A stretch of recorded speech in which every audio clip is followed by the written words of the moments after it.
Hi everyone, this is Laura from Grain & Co. and I'm here today with April's subscription box.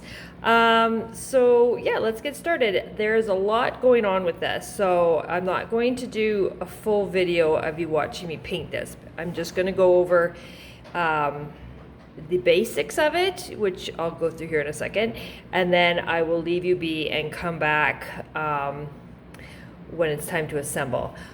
In this particular box, I've gone a little bit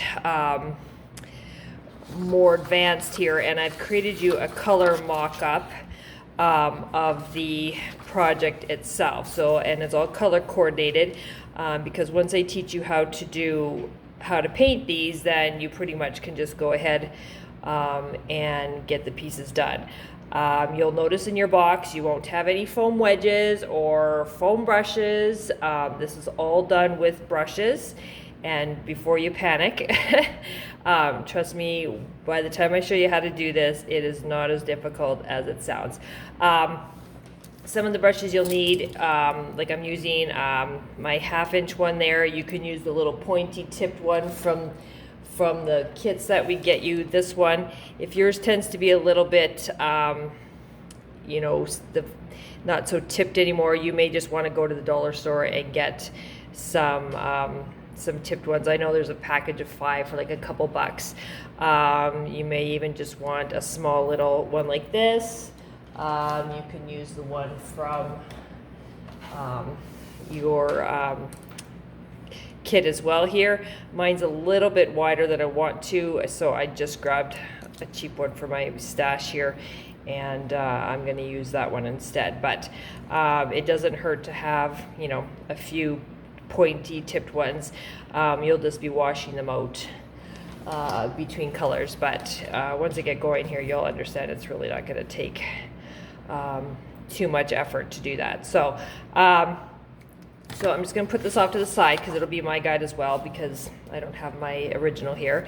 So in your box, you'll have pieces for your truck, and you'll have a whole bunch of pieces for the barn. I've broken it up to make it a bit easier. So I've laid it out like it would be in the picture. So this is the flower one. And if you look at the flower picture, I've lined them up in the order that they would be on the picture. There is a few pieces based on how they're assembled on here that will not have adhesive.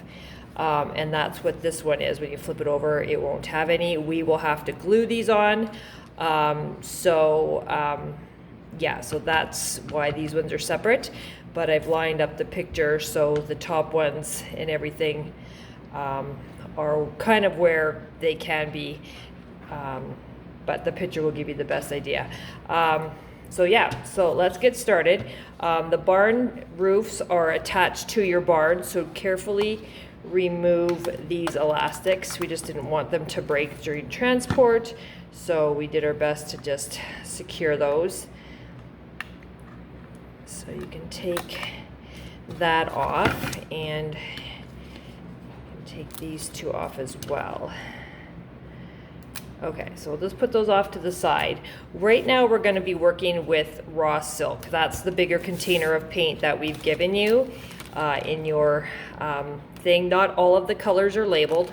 The ones that were pretty close to being the same we did, but the big container for sure is what we're going to use to paint the barn doors, the truck, and there's the odd few pieces of flower pots and stuff that are in that color as well. We are using water to thin this out, so if you don't have a set of measuring spoons from the dollar store, then just quickly grab one from your baking supplies. You're going to have it in there for 2 seconds. This paint is definitely safe. And just go and wash this out right away. So we're doing 1 teaspoon of paint to a 1/2 teaspoon of water. So you'll need a 1/2 teaspoon one as well, and I gotta go find mine. Yes, you have extra paint there, but that's the ratio of paint to water that we are using for this particular project.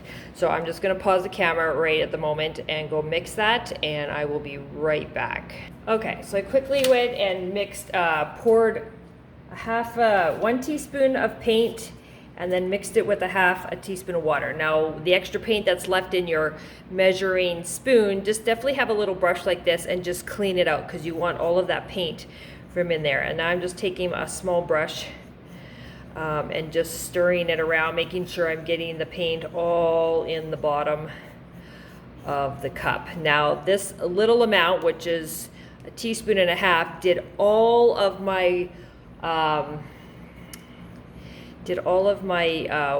off-white, the raw silk part. So that's both sides of the barn, both doors, and everything else that I did. So this little bit of paint will go a long way, and so it will just lay better as we paint this. So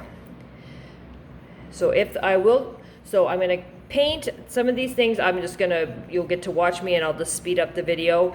At some points I could come back on, because there's something special about a certain piece that I want to go through. Yeah, so that's how this video is going to go.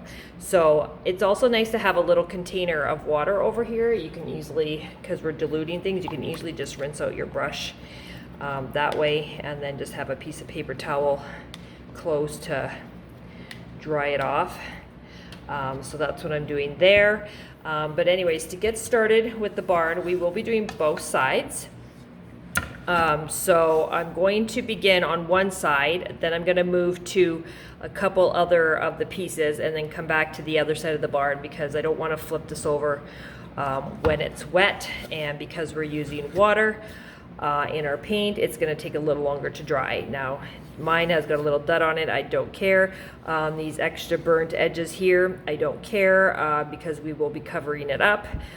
So I'm not worried about this. And I did sand your guys' edges here where those ones will be exposed. But all we're doing is taking our brush. Now, every time I go to dip, I'm running my brush at the bottom and giving it a mix, and then I'm removing all that extra, and then I'm just painting it on. Because there's water in it, it's kind of acting like a stain. So just paint it on and go from one end to the other to even it out, and that will help eliminate those brush strokes. And because it's watered down, it will even itself out a lot better. But I only did one coat on my barn when I painted it. I was fine with that. So just paint it on. So I'm laying the paint, and then I'm going back and evening it out. Just gently wiping it across.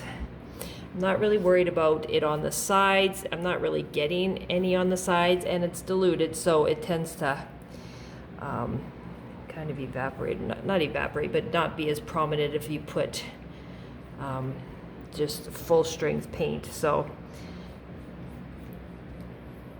stir and wipe off all that excess.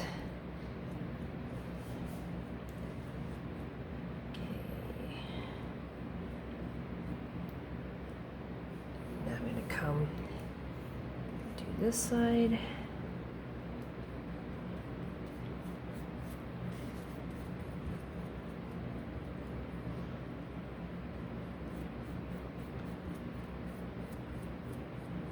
Because of the water, you don't have to rush quite as quickly, but you want to get it on there just the same. I'm just gonna feather the rest of my brush out here. I'm not worried about this extra spot at the top. It's a barn, it's rustic, so if I have a little dud on my piece of wood, not a big deal. So, so after I'm done my first coat, I'm gonna go and do all of my other pieces. So I'm just gonna lay this one off to the side for a second.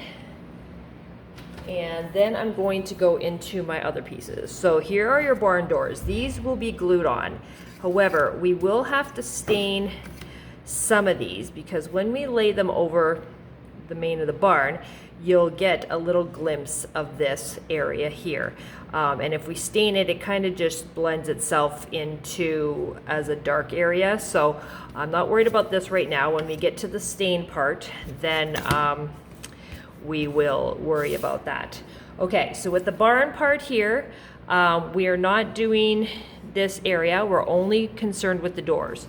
So if you want a smaller brush, that's fine, but I'm just gonna continue on with this. And you definitely want to try and get as much paint out as you want. I mean, we do have some details in here, And it is diluted, so yes, it will still go in those grooves, but you'll still be able to see them. So just gently going in here. Just don't want to get it on the other bits there.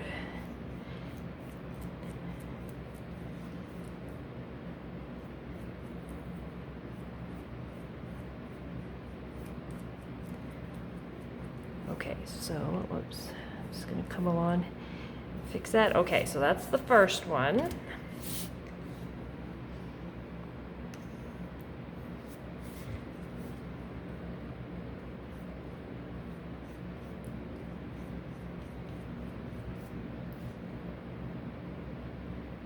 Like I said, if you want a smaller brush to get into these details up at the top, then definitely use it.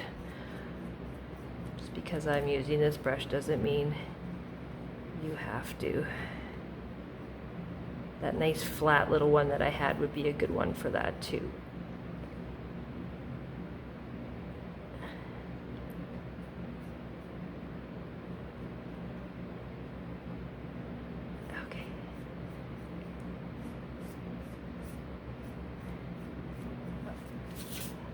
All right, so if I recall, I believe I did the barn doors twice, but remember, the paint's gonna dry as it darkens, so it's best to go through and do one coat on everything.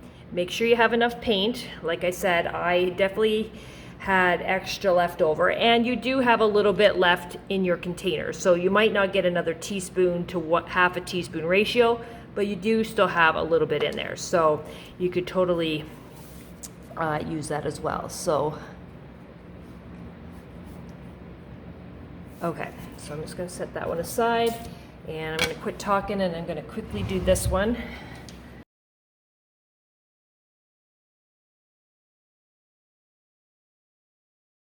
Okay, so that one's there. I'll set that off to the side. Okay, the next part, I could do the flower pots and stuff, but I'm just going to hold off a second. I'm going to grab my truck pieces because it's a bigger area. Now, I forgot to do this on my first set, and I forgot to do it on my second set, so I had to go draw it in there. So your wheels, so you don't have to guess where to paint your black, you'll have a score mark here so that you'll know. Because black is dark, and I believe, I'm trying to think, I'm sure I didn't do a wash on that. I'm sure I did full strength. So if you want to cover all of this with your raw silk mixture here, don't worry about it, because we're going to paint these solid black with the paint that we have, and not just do it diluted with water. So especially if you don't want to be so careful. So I'll show you what I mean. All right, so I'm going to just go right over that score mark so I don't have to be so careful.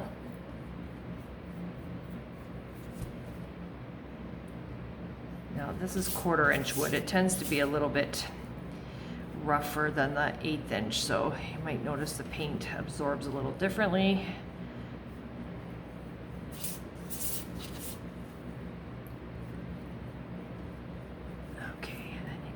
Carefully come up here.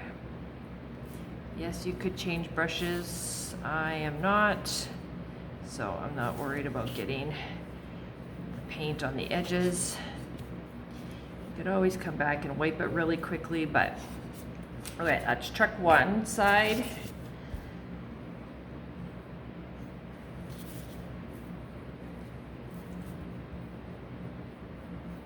Just when you load up your brush, if you can try and get the majority of your paint into the middle and then work it to the edges, then you will less likely to push all that extra paint off the edge.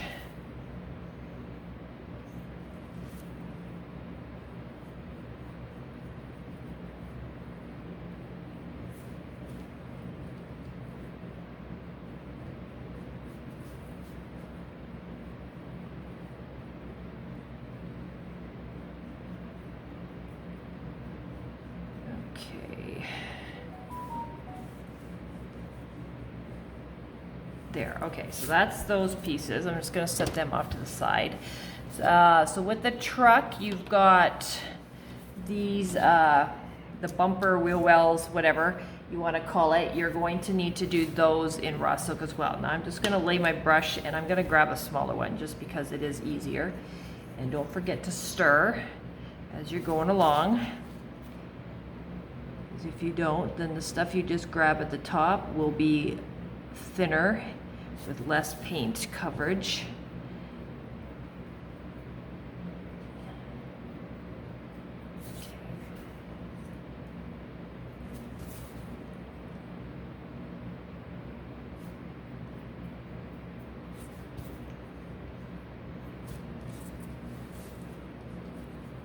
You can use this technique for like any kind of kit. You don't have to just do it for something like this. I mean, adding a little water to your paint makes your paint go a little further, but it also sometimes is just easier to lay your paint on so that you can work it at it longer without it drying. So I mean, you could always do a couple coats. That's totally fine. For this one, we're just doing one. The barn doors, like I said, might need two.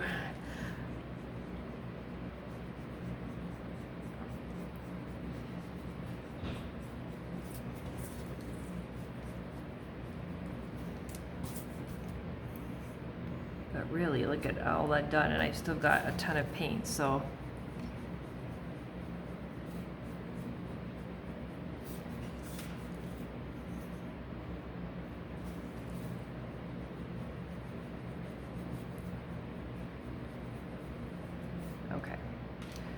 Okay, so those pieces are done, and I might come back and do another one just because I got a little bit extra dark on here, but it doesn't take much, so I'm gonna let those dry.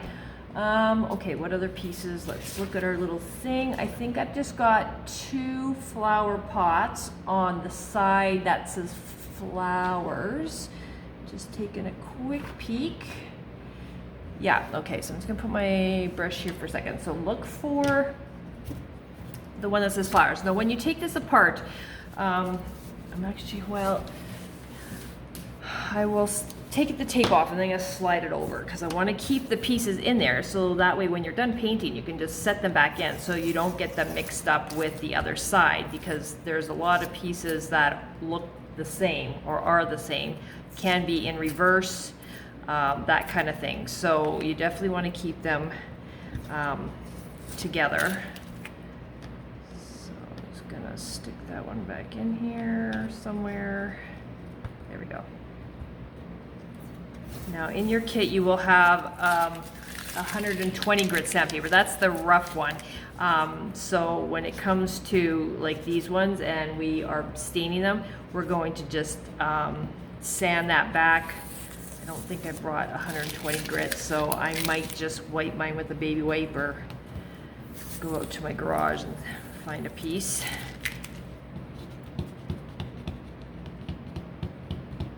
Okay, so there we go. So what I'm going to do is pull out the ones that need the off-white. So on your sheet, so we're looking at flowers, this one here, which is here, and this one here, which is there, are both done in the raw silk that we've been working on. So you can tell by the color coding up at the top that that's what they are. So I'm just going to carefully pull these out so the rest don't move.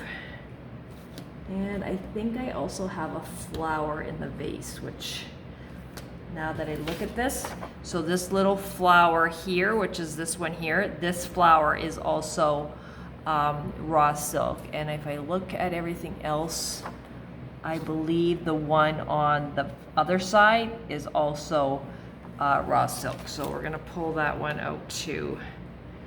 Okay, so these ones are here. I'm gonna slide this over. And then I'm gonna grab this one and do the same thing.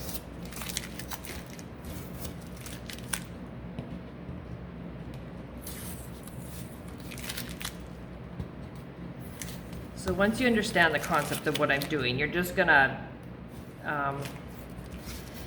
you know, keep changing colors, but when I do the other colors, it's slightly different than how I'm doing raw silk, because not everyone you're gonna sit there and mix with water. And I'm gonna show you here, as soon as I change colors, how we do that.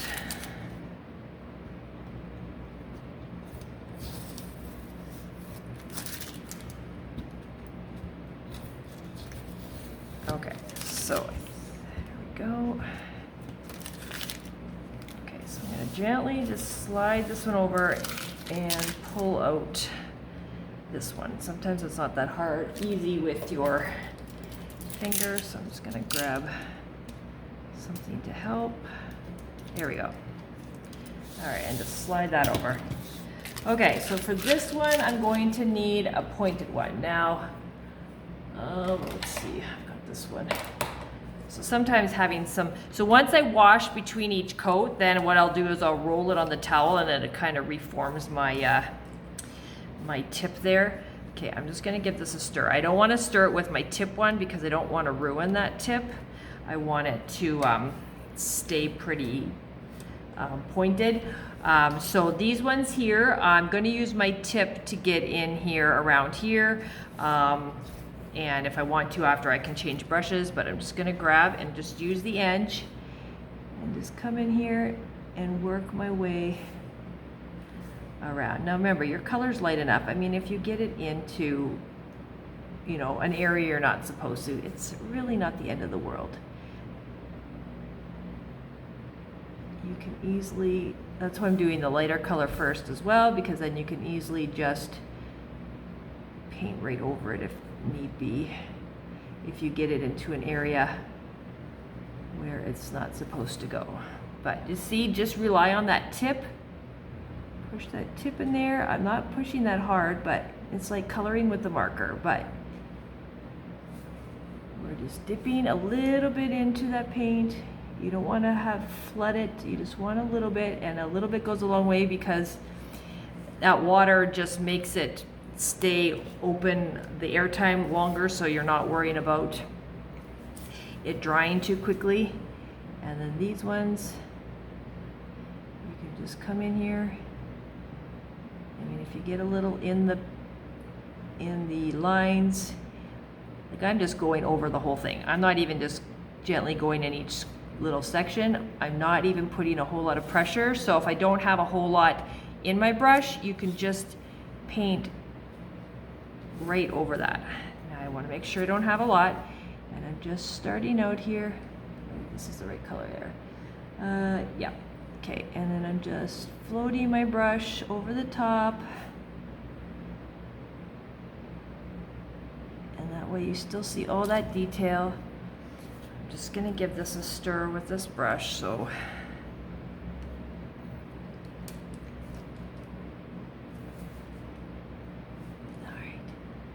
some of these smaller ones you might have to do two, depending on, you know, how well it's covering, but it doesn't take a whole lot of paint.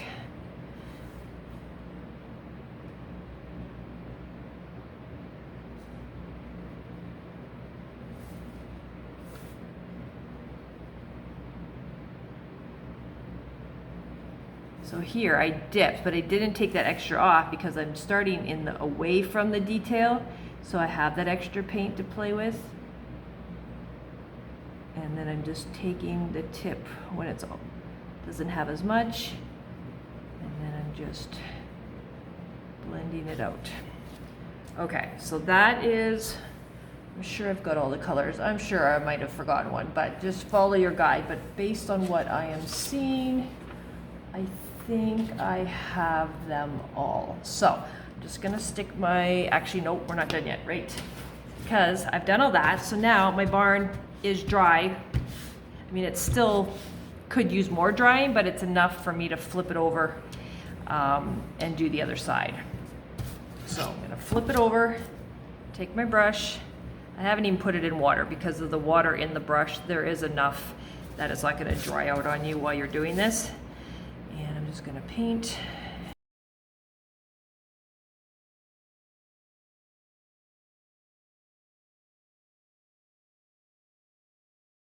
Okay, so that is the second coat on the, or the first coat on the second side.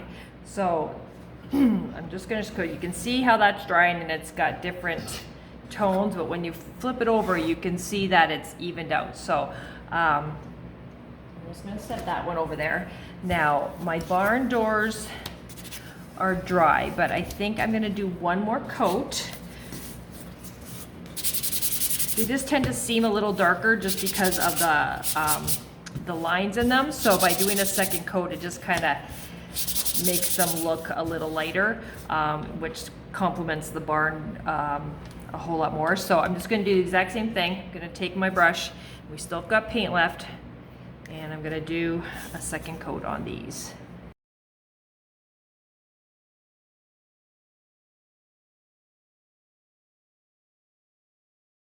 Okay, so those ones are done too, so I'm going to set those to the side.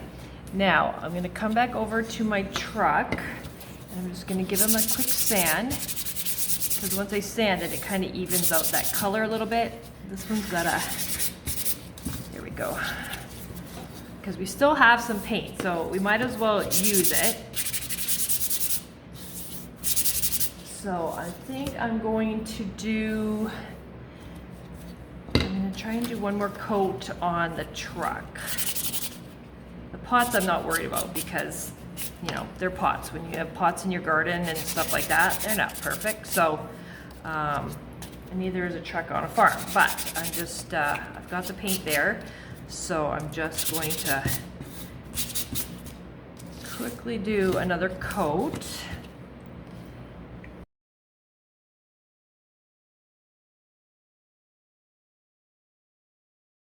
That one's done too, and since we've changed the truck color, well, we didn't change it, we added another little bit. I'm just going to do the same with what's left in here and do another coat.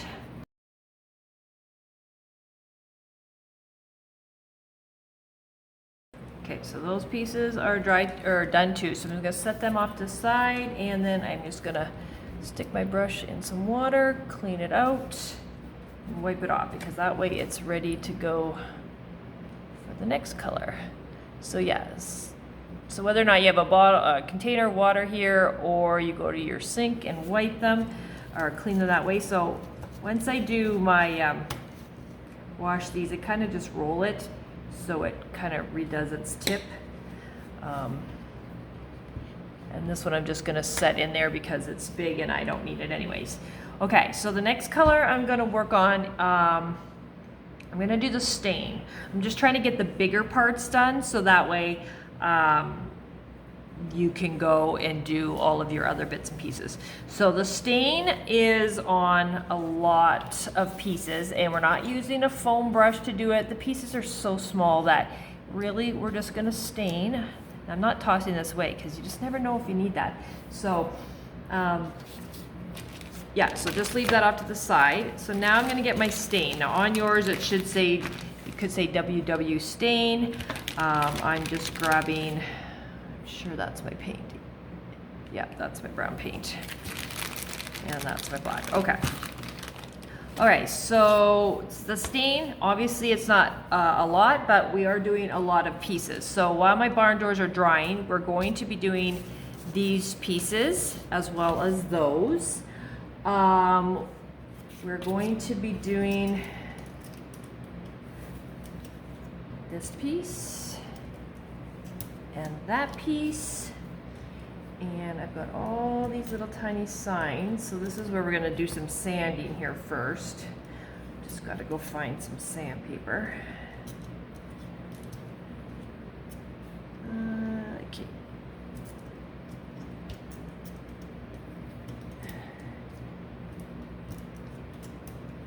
There. So once these are done, you can put them back in their spots so you know where they are for later. And that way you don't have to like, oh, where's my piece? And then you can just grab it from that area. So I've just stuck them back in there. Okay, so we have all these pieces. Okay, so So up at the top here, so we're doing here, we're gonna do the header on the barn door. I've got some centers of my flowers. I've got this flower pot. Okay, so we're gonna come up here and grab that one. And then we can come down here and find this one. So he's my little half guy sitting here. So we're gonna stain the inside there. And then if we look here, we've got this flower pot.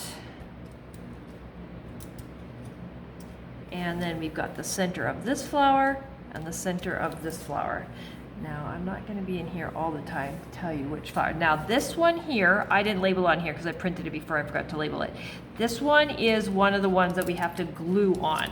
So, and the reason why we have to glue on, because when you flip it over and you see the other side of the barn, the other side of the flower, we want to paint some of this. So that way we're not seeing this unfinished side. So in the picture, when you flip it over, he's actually over here. So we're gonna see a little bit of that yellow peeking through. So we need to paint that eventually when we get to that color.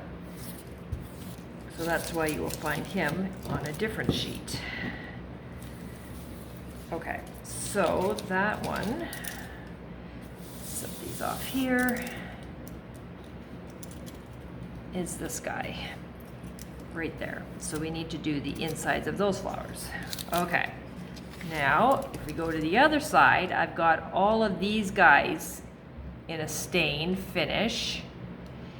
And then I've got all of these, and we've got to do this one here at the bottom.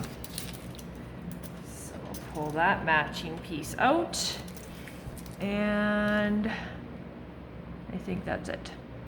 Yeah, because none of these centers have any stain. And yeah, let me just double check my little section there. Okay, so that one is there, that one, yeah. And if you forget a piece, then you just go back and catch it later. On the truck, we've got their signs as well as the tops, you know what I mean, the guard on the truck there. So we're gonna just set those off to the side here for a second. And then also the center of the sunflowers are also stained. So these ones we don't have to do both sides because when we glue them together, we hide the back sides. So I'm just gonna set those there. So I'm just gonna pause for a second because I wanna go get some sandpaper to sand this. And I will be right back.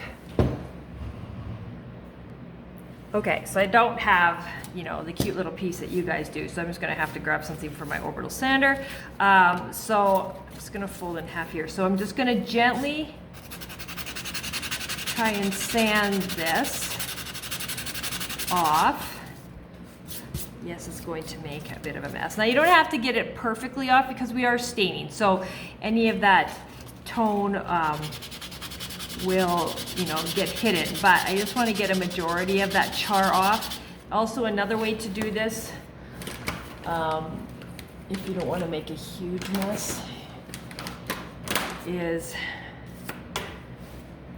to take a baby wipe and then just give it a wipe. Now the char is there because when it engraves, it just burns the wood, right? And that's just the residue that comes from that. So you can come in here.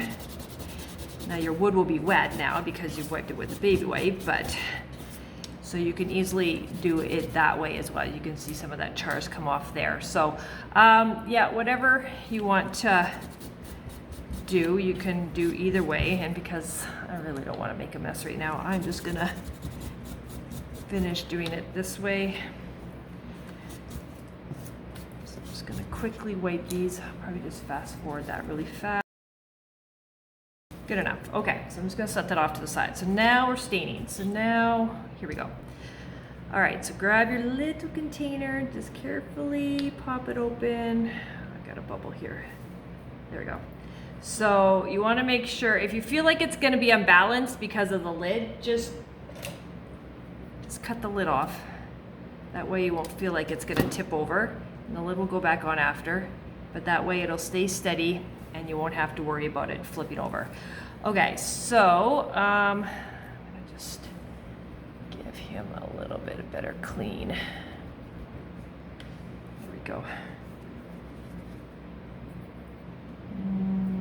Yeah, you're good. Okay, so now staining. So what we're gonna do, I want this brush. Okay, so what I'm gonna just do is take my stain and we're just gonna paint it on just like we were doing the paint, but now we're just gonna paint on the stain. And I should be going in the direction of the grain here, but I am going to wipe the stain back because I don't want it in its full capacity. So once I'm done each piece, or at least the bigger ones, I'm going to take a paper towel and I'm going to come in here and wipe that back because I like this color more than I want it darker. So that's what I'm going to do. And then when I'm done, I'm just going to throw each one back in its template so it's out of my way.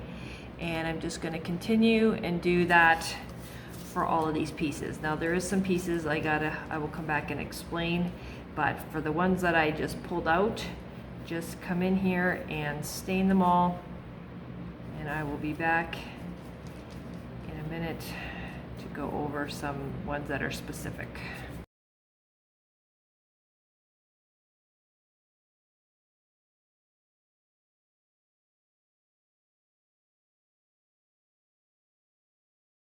Okay, so those guys are done. I'm just going to set them in their thing. Daisies here, peony tulips. That way they're just out of my way, and you know where all your pieces are. There we go. Okay, so next ones we are doing, I'm just gonna get these ones out of the way. So this one we will eventually glue on. So we really just need to do the outer frame. This one you're gonna do top and bottom because it will be sitting in like a little ledge for the plants to sit on. So you will see it from both sides.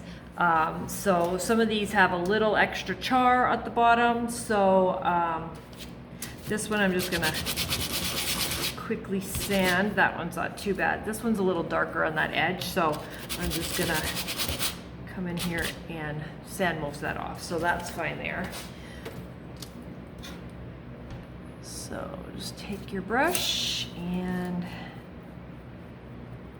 just do it again.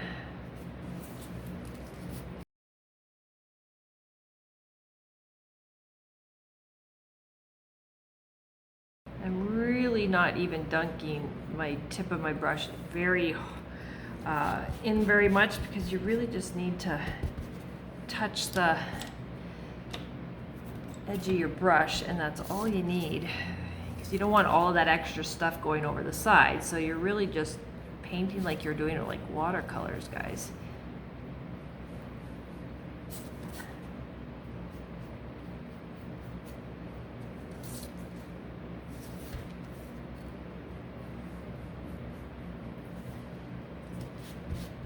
Okay, so I'm gonna set that off over here. Okay, so I don't really want the big brush anymore, so I'm just gonna set that in there, and I'm gonna work on, well, I probably could have kept that, but I'll just wash it off after. I'm going to start doing the pots, so I'm gonna do the one on the flower side, which is this one. So just watch your pot, because as you see, sometimes like this flower is on the left side, where sometimes it's on the right side. So this is the one we want, because that's the one from that section. So I'm just gonna come down here and stain this bottom, just like I was doing with the paint before. Just come in here with your brush.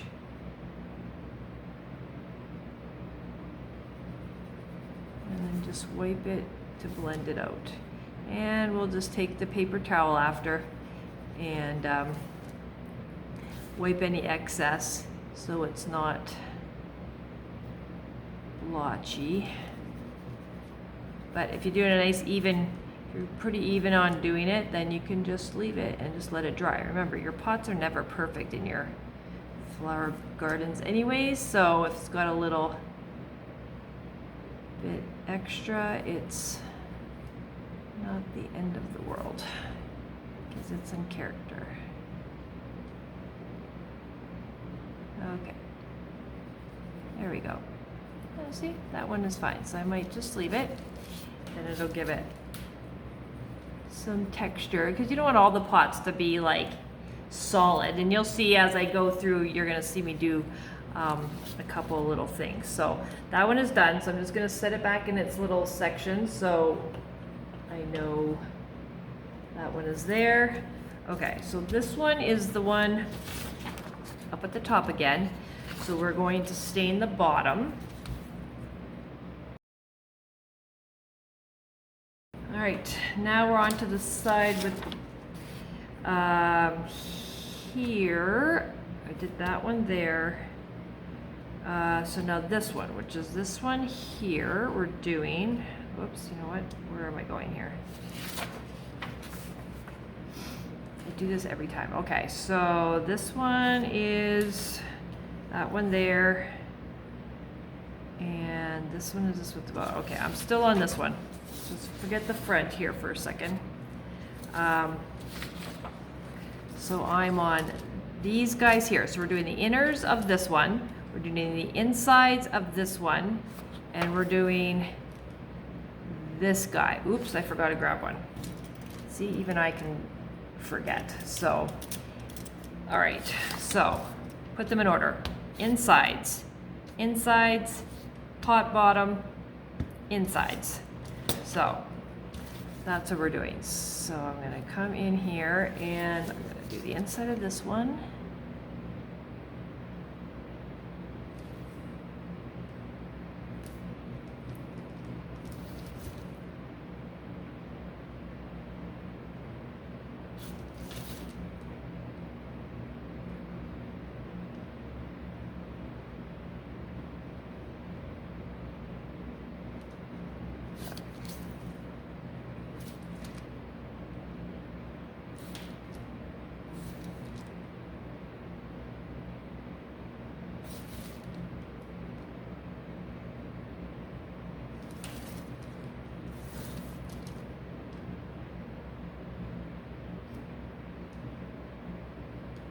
If you want to dry these off, you could always go get like a Q-tip, and I didn't bring one, but and you could just come in here and blot some of that extra off.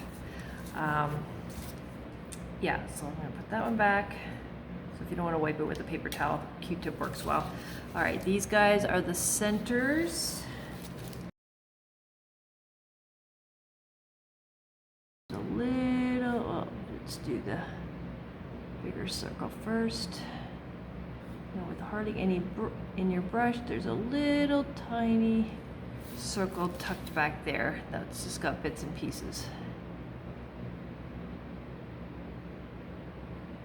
Okay, so I'm just gonna leave that. So we're gonna put him back. Oh yeah, see, he's the back piece. You definitely don't want to mess him up.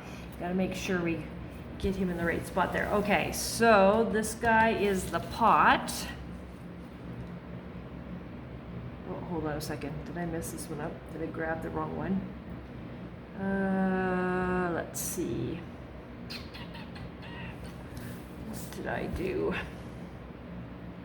Okay, so he is there. I could have easily swapped them around by accident. Okay, so in your picture, and it's my fault, I might have to go and change it because I thought I labeled the right one. So in the picture, you'll right now my picture is opposite, like technically it would be this way.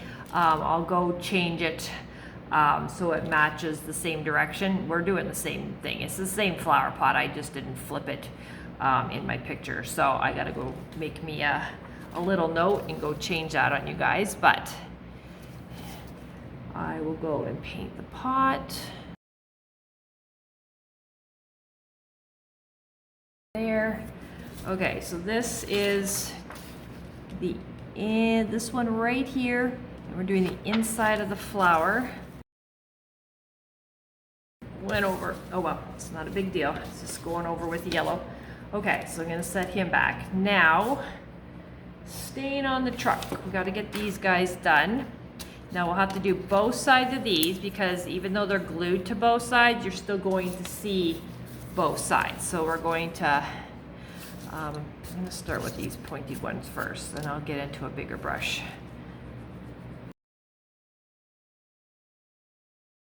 Okay, so we're doing the insides of these flowers first.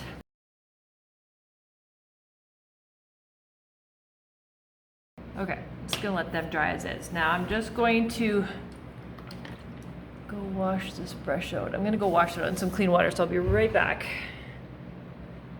Okay, so next part we're gonna do is this, and then a little bit on the barn doors. So I just got my little 1/4-inch brush again, and I'm just gonna come in here and do the same. I'm not gonna wipe the backs off because I want the little darker color to try and help cover up that char.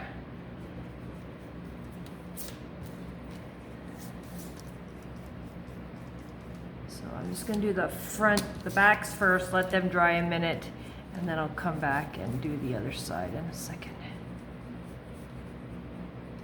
Just don't forget to do the other side.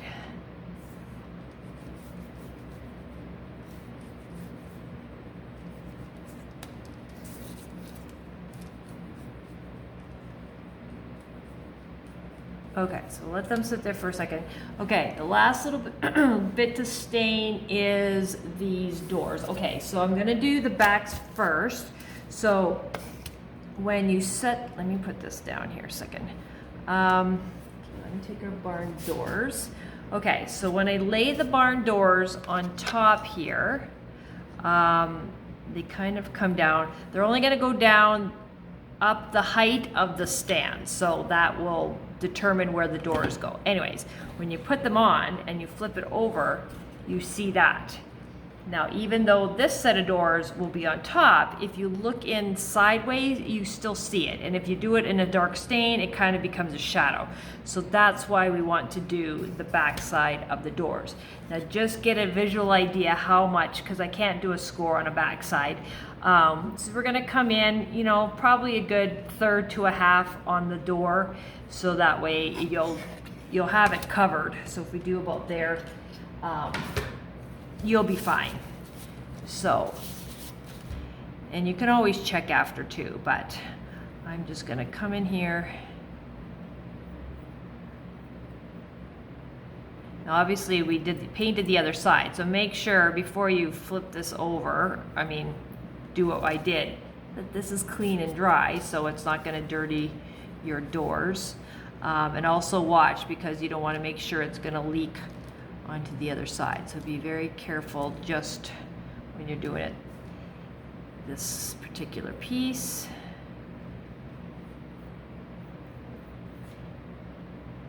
Now I'm not gonna wipe them off, I'm just gonna leave them because it'll help cover, like I said, some of that char. But if you wanna check now, obviously you're gonna wanna be careful because you don't wanna get your wet door on the front of this, but yeah, that's more than enough. So if you do half the distance in the width of the door, you'll be fine.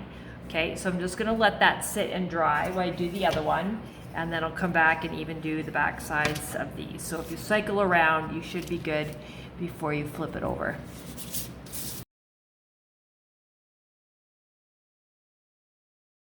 So that should be fine there. So I'm gonna set that off there. Now, before I forget, I will do these guys. I'm just gonna flip them over. Is that they're in the picture. Let me grab the picture. There's a flower on this side, and when you flip over the barn, this other flower is on the other side. Now, they are facing each other, but they're not glued together. So there's still some void in between the barn door and the front part of the barn, or the back part. So we need to stain the backs of these pieces so you don't see the raw wood. So they are in this section here that has no adhesive. So make sure you grab both flowers. I'm just gonna peel off my tape here. You guys can see that. So yeah, I'm grabbing flower number 1, and we're doing the back side. The part, and they have no adhesive, so we have to stain those so we won't see their backs when we glue together. So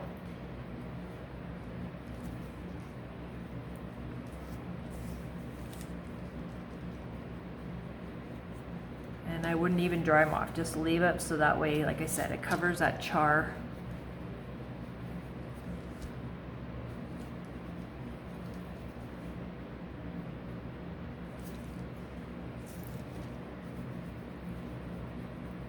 Okay, so put those there, and now we'll come back and do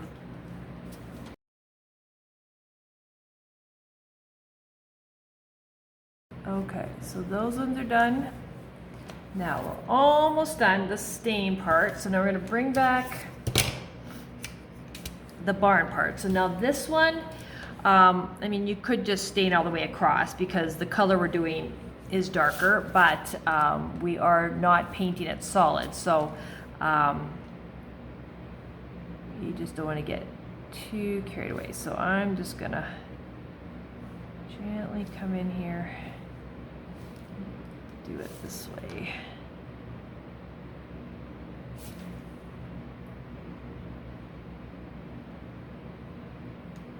Remember, you don't have to put a whole lot in your brush. The watered down paint and your stain just flows so much nicer than just paint itself. So you have that movement. So don't overload. Start in the middle and push your stuff to the sides.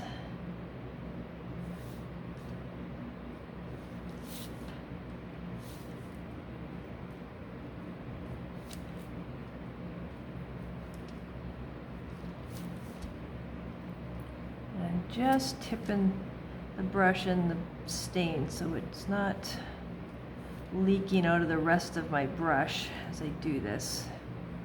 Okay, so that's that one. And then bring this one back and do the same thing.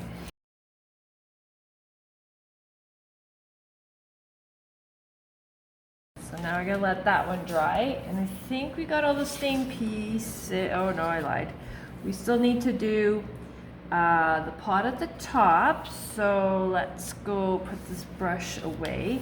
So now I'm on the side with the flowers. So I've got this one, and oh, okay, so in this picture it looks like this guy is stained, but he's not, because it's left clear on the picture, and so it's overlapping the one here. But because we want to be able to see these stems that we're going to paint green, and the rest is all going to be left plain. So don't stain this one. It's just the way that it looks in the picture, but just leave it. So just these 2 pots. Okay. So now let's grab my pointed one here again. Once these 2 are done, that should be everything that is stained. I'm just going to do a final look, and then I can get into showing you what we do with the paint, because we're not mixing everyone with water. So once I show you that, then you guys can just, you know, go off on your own. And I'm just going to not necessarily sit here and get you to watch every little bit, but who knows, maybe I will. I just might not talk.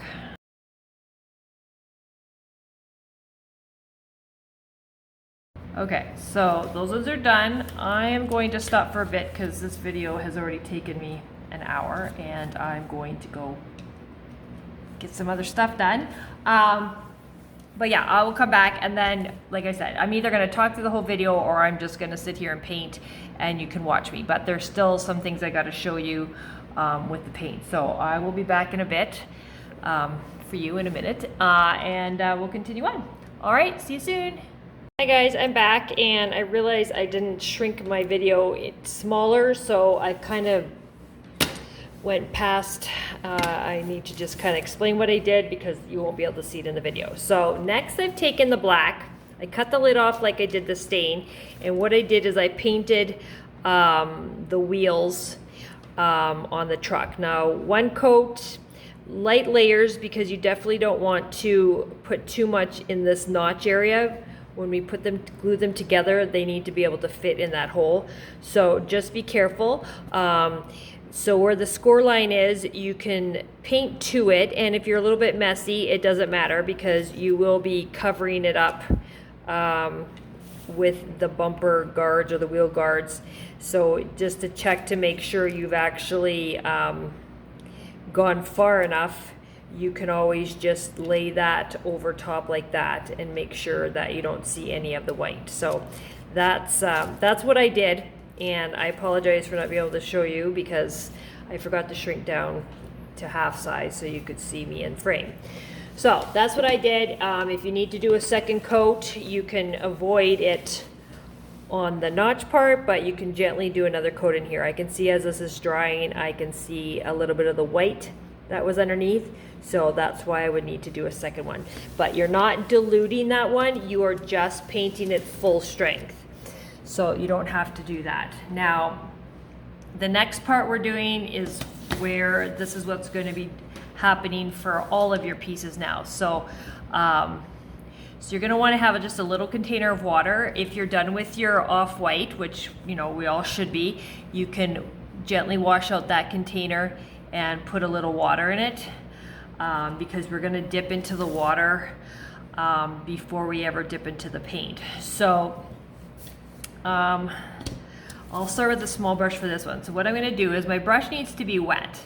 And I'm just gonna wipe off that excess water, and I'm just gently dipping into the paint because what I'm doing is just diluting it, kind of doing that, what we did with the raw silk and mix it up ahead of time, but I don't want to do that with all these colors because I'm not using that much. So as you could just see there, I didn't have enough on my brush, so it kind of looked a little light, like it didn't have enough color. So I just gently dipped my brush back into the paint just to grab a little bit at the end. Like you're not putting a lot.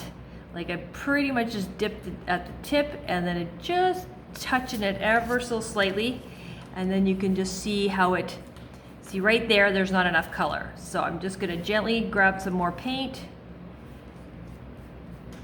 and go back over. Not enough, and this will dry. So it's kind of resembling like a dirt road. So it needs to be black, and once we sand it, it's going to be worn down anyways.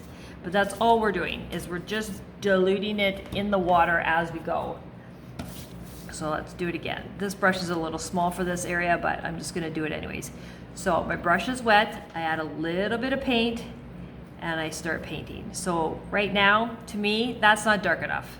So it doesn't hurt to go in and just dab a little bit more paint. My brush is still wet, and you can just see now how that changes just a little bit. So you don't have to get the same proportions every time you do this. Like right now, that's not enough again. So just dip in for a little bit more paint, not a whole lot, and then just go back over. You don't have to re-wet your brush. There's still a lot of water in there. So I'm just tapping the surface of the water, tapping the black paint, and doing it again. So as you can see, once again, that doesn't seem like enough.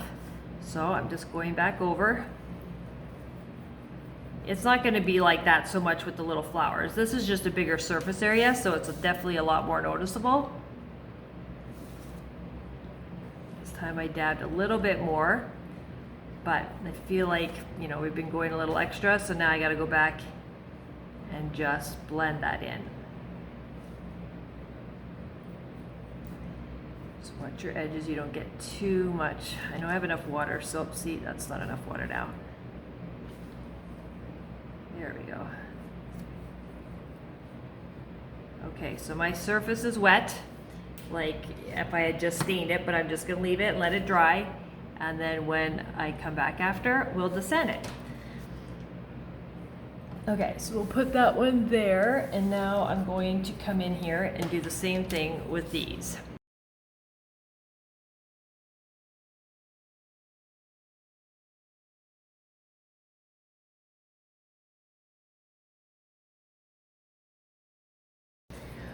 Okay, so the roofs are done, and now I need to go into and do the other part. Oh yeah, on here. Okay, so now we're into this one. We want to make sure we use a pointy brush this time because we won't have much area to do this. So the tip is pretty much is all you're doing. It's just a tip, nothing else. And I'm not, as you notice, I'm not really sanding any of this until I'm done because the fine sandpaper will make the paint absorb differently. So I want it to leave it at the same grade of wood that it is already before I sand it. So that's why I'll sand everything later when we are all done. Yes, I did it on those tire wheels over there, but I didn't want to paint regular, I didn't want to paint over the texture that was already there, so.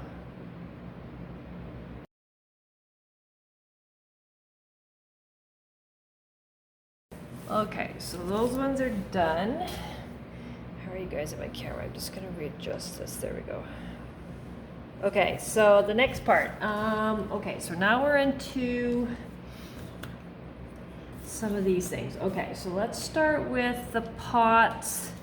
Here, let me grab my picture. So I'm working on the bloom barn side, and I'm going to grab this pot here, which is the one we were doing before. So let me put this picture down. Okay, so that one is here. And then I had one of these, which is the one without adhesive on the back. So we need that one as well. And then we have the pot that is only half of the flowers. So those are the ones on that side. So we're gonna do those ones first. And really, if I look at my picture, oh, there's one more up at the top on that side. So let's grab that one. Okay, so we've got this one here, there, the one hiding behind this pot, and then the one up at the top are the ones we're going to be painting in the black, and I don't have any on the other side, so that will be it for these ones. So just take your brush, you can even add a little bit more paint this time because we're doing a bigger area.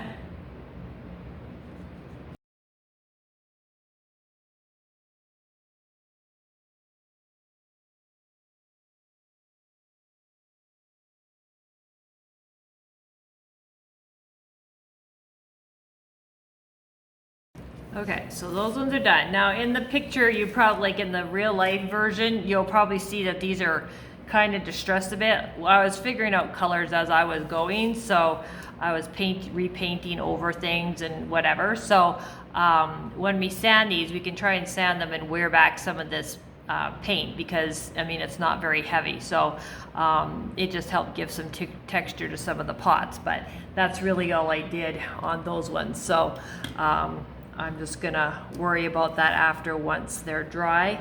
So I'm just gonna stick them back in their template so we can get them out of the way. Okay, so the next ones, let's work on, oh, I better make sure I didn't forget any on the truck. Nope, the truck doesn't have any more black stuff. Okay, so let's do, let's work on some yellow. So, okay, so we've got 2 yellows in your kit there. So let's work with the darker one because most of them are dark. So we'll grab that one first. It's butternut. And where are my scissors?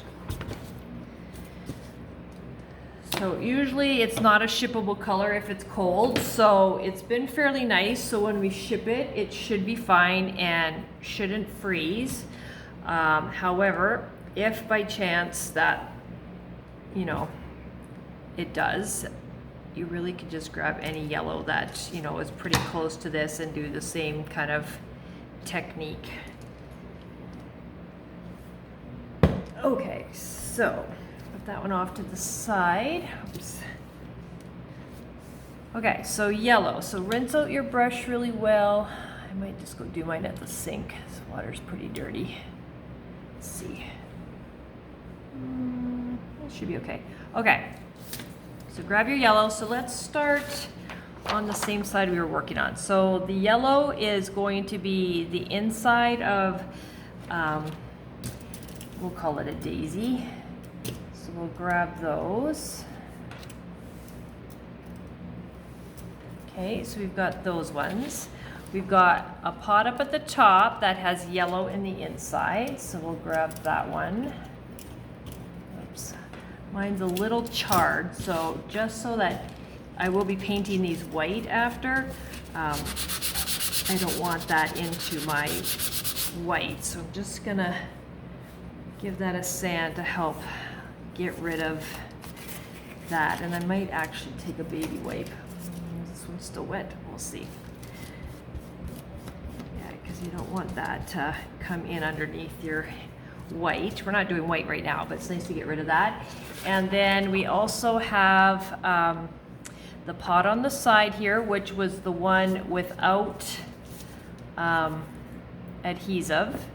And we had already done some staining pieces in the middle, so we're gonna grab that one too. The one we just worked on here with the black bottom with no adhesive is also being done in that yellow. And then we've got the other side of the barn, and this one is the other one without adhesive, and we will be painting those flowers, but we'll also be doing some on the back. We won't be doing the whole thing, but we're gonna just paint that area so when it sticks out it doesn't look like this. And then we'll remember to do that as well on this one, the other one, like that. So I'll keep these ones up at the top so we know those ones are without adhesive, and then we'll work on the other side of the barn after. So same thing, we are going to grab a little bit of water and whoops, yeah, I'm gonna start with this one because I want to go from one side to the other. Okay, so a little bit of water, a little bit of paint. Now this one you kind of can't just go in and cover it all, so you're gonna just have to work your way around those circles. So this one could take you a little longer, but just watch how much paint and water you have.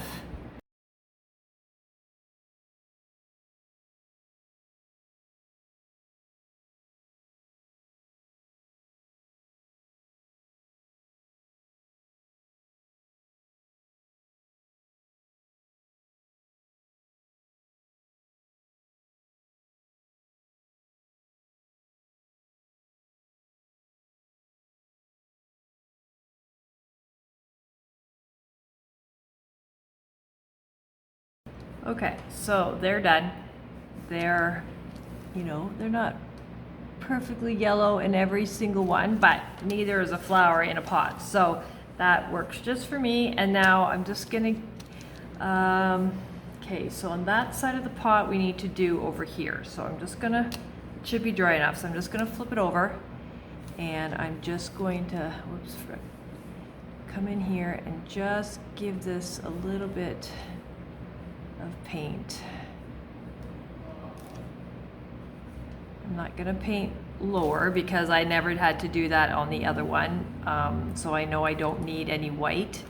I just want to make sure I come in far enough on my yellow. It really pretty much is just there, but you can always, before you glue it, if you think you need to do a little bit more, you can always go in and just gently touch that up. So that one I'm gonna stick back up here,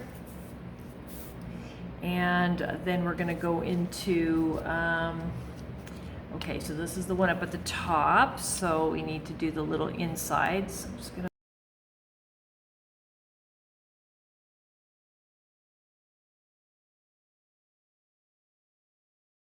okay, so let's see, we did the top pot, so let's put that back. And then we had these two at the side. Okay, so let's do these guys. So that one is done too. All right, so we've done that. Now we've got this guy and this pot to do. Oh, we also gotta go in and do the light too. So I should have done the gray first, but that's okay. All right, so we're doing just the petals.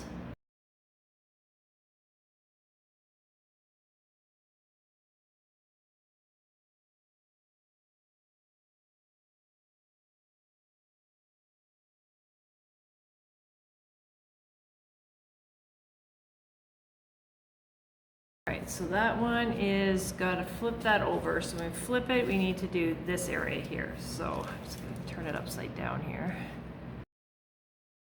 Probably have a little extra paint on here than I probably did in the front, just because I didn't sand this part and I just want to cover it up a little bit more. So that should be fine. I'm gonna flip that back over and I'm gonna stick it up there.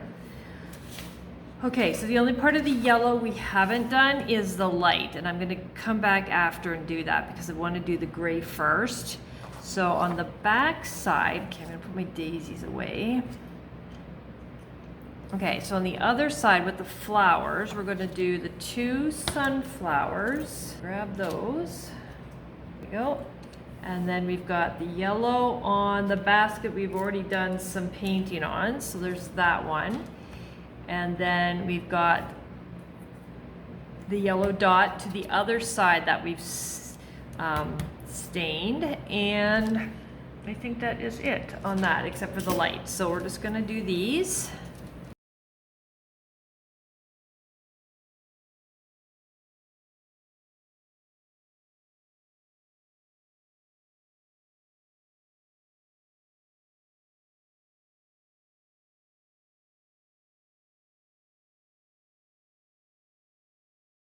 Okay, so we've got 3 leaves at the bottom here that we don't want to paint, but as you can see, I am just gonna, none of this, let's sit here and paint each petal. I'm just gonna run over them all.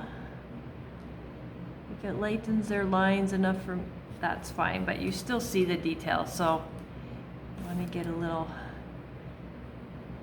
messier, then go ahead, just don't paint those 3 pieces that stick out near the bottom, because that's your leaves.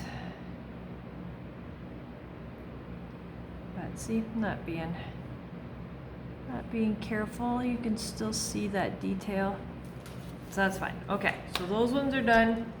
I think we're all done our yellow. Yeah, okay, so I'm just gonna wash out my brush, and I'm gonna do gray next because I want to get that yellow back on the barn, so I do that light. So let's do gray. So don't put your yellow too far away. Oh, let's check oh, I lied. I knew I was gonna forget that. We gotta go into the truck, and we have the yellow on the sunflower. So let's do those real quick.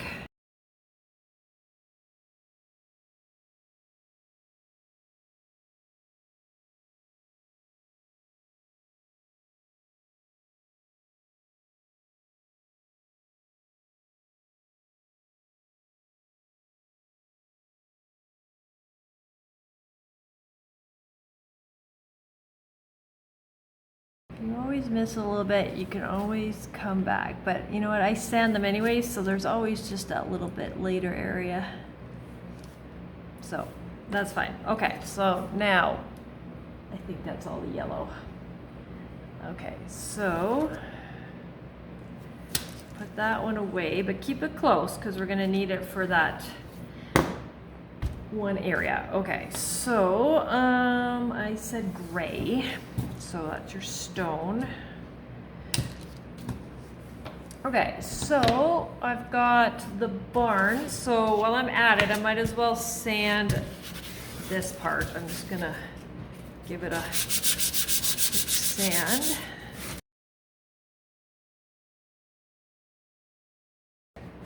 Good enough. So right now we're just focusing on this area here. And then when we flip it over, you're just gonna have to pretend that there's a line there and there to do that one as well. So you can cut that top off. Okay, so well, we'll just do a tiny bit of water, but once I'm done this side, I'm gonna let this side dry for just a moment or two, and we'll go find a pot that we have to paint. And we'll go do that one first. Okay, so set that one off.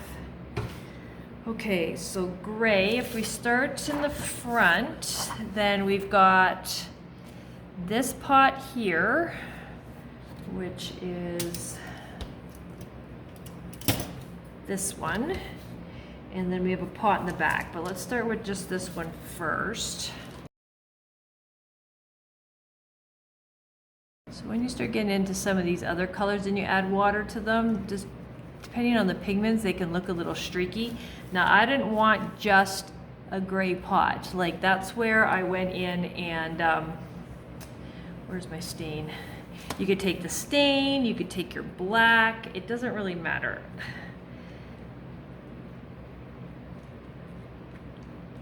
But all I would do is take just the tip, just to dirty that a bit, and then I can come in here and kind of just play with the texture on the pot, give it some depth. So you can always do that just to dirty up your pot.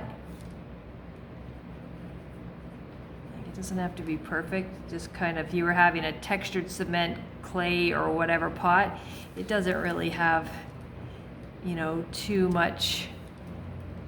See, now I can just come in here, I can speckle it a little bit so it looks like, you know, you've kind of got a different type of texture. So you can do that on the bottom of your pots. I really just did that on my gray pots, but you could easily do that with some of your other ones. And it's not super, like, it just kind of darkens and gives that a little bit of fun. So that's that one. I'll set that aside. I'm just gonna wash my brush before I go back into my gray. Get that tip on there again. And then the gray pot with the flowers will be that one in the bottom right there. So we'll grab that one.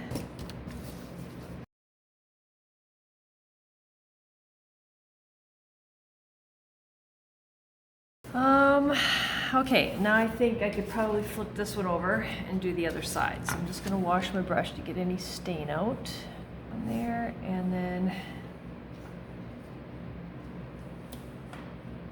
come over and do the same thing. So remember, when you're flipping these over, definitely make sure this is clean because you've got the paint on both sides. Straight across there, give that a minute. Set that aside. And then I think we will work on white because we've got a lot of white to do, and get that one out of the way because that's going to take us quite some time. So I'll probably just, you know, paint and then come back and talk once we get into a different color. All right, same thing, cut that lid off. There we go. Okay, I'm gonna just go wash my brush really well because I don't want any other color in there. Okay, so pretty much lots. Okay, so I'm gonna start up at the top, the one with the yellow center. So that is white. I will move into my two daisies. I've got, where did we go? Oh yeah, the one here that has no adhesive is white. Then we're going into, the top is white. And then the one that we just finished painting gray, it's white. Now watch when you're doing that, there's a lot of leaf areas. There's 4, 1, 2, 3, 4, just like the picture. And then we've got this other one here that is white there. So that's just the one side.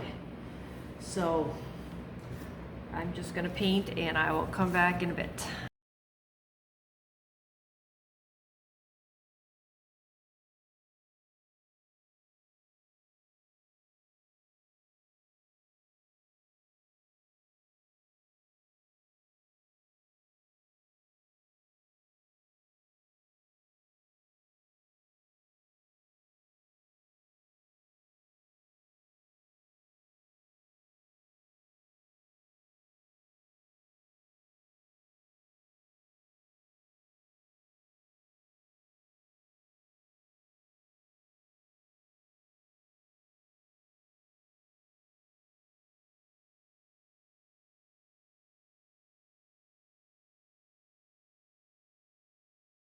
Whoops, see, even I do this wrong, guys. Okay, see, I grabbed the wrong pot. And this was supposed to be green, and these are supposed to be white. So I will come back later and paint this green, but see, even I do it, grab the wrong one sometimes. So don't fret, it's not the end of the world. It just means I gotta go in here and paint all these, but yeah. So don't worry if you mess up. We'll still be able to paint green over top. It just means I've got to do this again.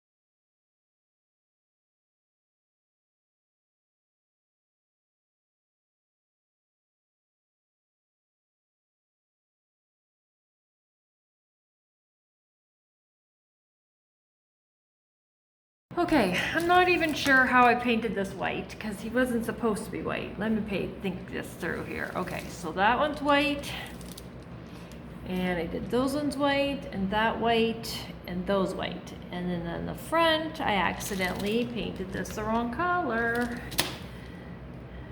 I'm not even sure how it got in there, guys. See, this is what happens when I get going. So I gotta go back and repaint this one in the raw silk. So I'll go back and do that. I think I had it painted once, but I don't know if it just blended in that well that I kind of overlooked that fact. So, okay, so now I'm on the back side. So I'm going to be doing, so just ignore this one. So I'm doing this one and this one. Pretty much all of these are white, have some sort of white. So we're gonna just grab these pieces first and do them and then put them back. And like I said, I messed this one up. That's the second one I've messed up, but when you're done, you just do it over again. And you know what? I think I forgot to do these guys gray too. See, it's a lot of pieces, guys.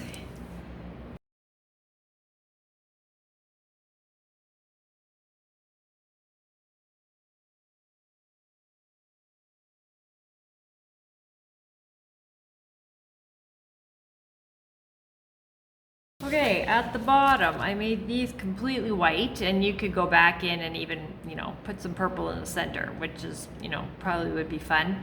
I did this guy already, and okay, so, and actually, I already did this one raw silk here, but he's very, very hard to tell, and that's probably why I end up accidentally doing that one. So when I do this one, I'm gonna do this one again. But in the meantime, I'm going to do this one, and I'm going to do this one.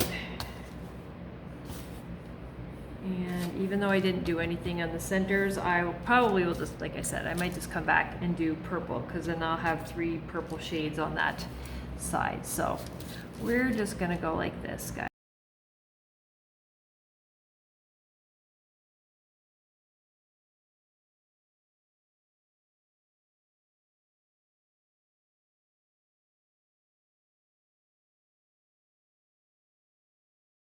Okay, did we get them all? That one's white. I did that. Okay, the truck, which I always seem to forget the truck. So I'm going to do, so these are white with a dark center, that's paint. So I'm definitely going to paint the whole thing. I'm just gonna give this one a sand. And then I'm going to come back and do those dark centers because this just is way faster this way.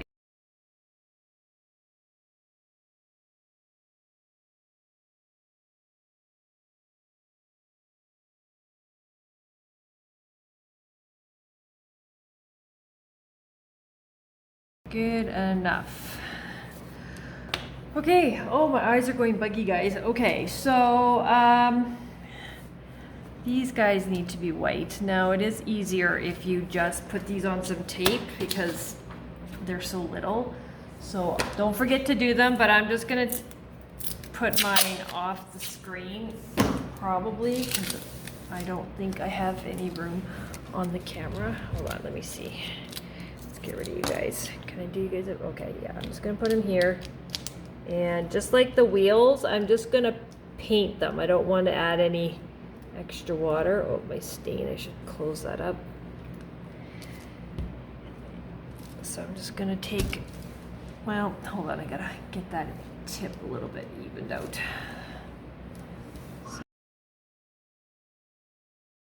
There, okay, so those are done. So I'm gonna quickly wash out my brush. Now, if for some reason you threw out your raw silk and you did what I did and, you know, painted the wrong color over already original color, then just grab the paint and do the same dipping thing. We just did it this way because we had so much. But now, pay attention, Laura. Let's just give this a sand. And yes, I'm not even sure why I did this, but I'm just gonna go right back over it. So just like, if you do this like me, it's just paint. So you should just, you'll be able to go right over top and fix anything. I mean, depending on what you do, if you mess up and your base is darker and you have to go lighter, well, then you might have to do a few coats, but that is done there. And I'm gonna give this guy just a quick sand and I'm gonna just go over him again. Just because sometimes that first coat really just absorbs it the most. So put him back wherever I grabbed him. There he is. Okay, so let's quickly do that yellow on the back of that barn. Okay, and I also need to do the gray on the bottom of these pots. So grab your yellow. Somehow, there we go. Okay, so you're just gonna come in, make sure it's all clean here. Come in and just carefully paint the bottom of the bulb.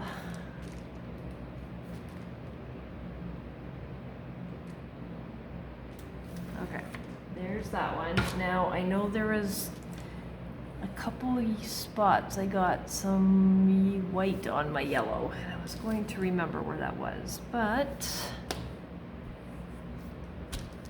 I don't know where that is. I thought it was this one, but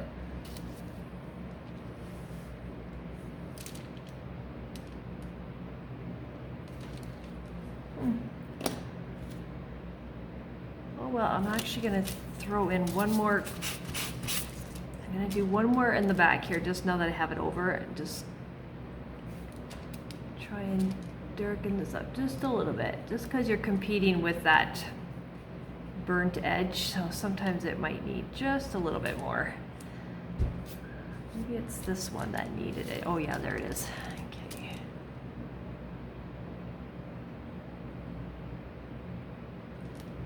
Okay. Okay guys, what else do I need to do? So, let's think. Okay, so yellow's done. Oh yeah, I was gonna do that gray. And Okay, so bring back the gray. And then I'm probably just gonna take a break and then come back and do a couple colors after. I think my eyes are going squirrely. Okay, so we're grabbing these pots that we did before. Now these are the ones in the truck, so they need gray.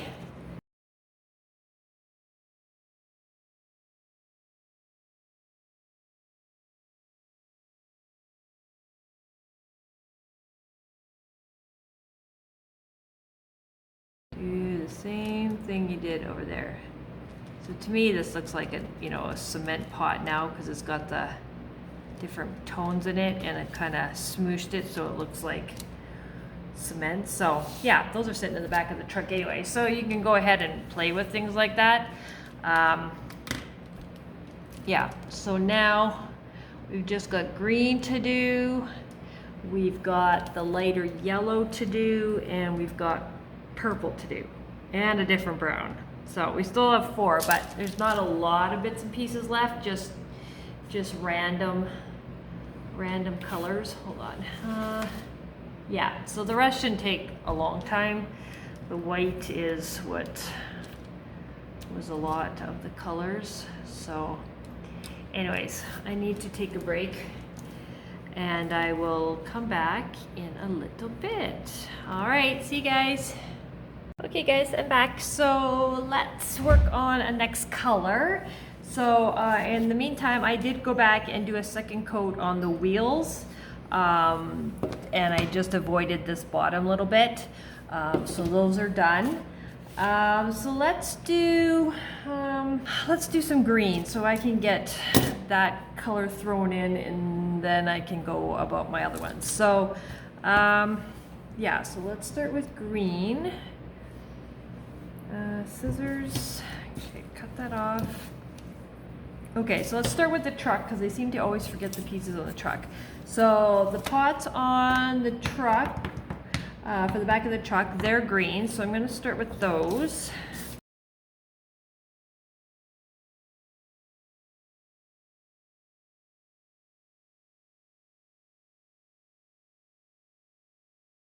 Done. So everything on the truck is almost done.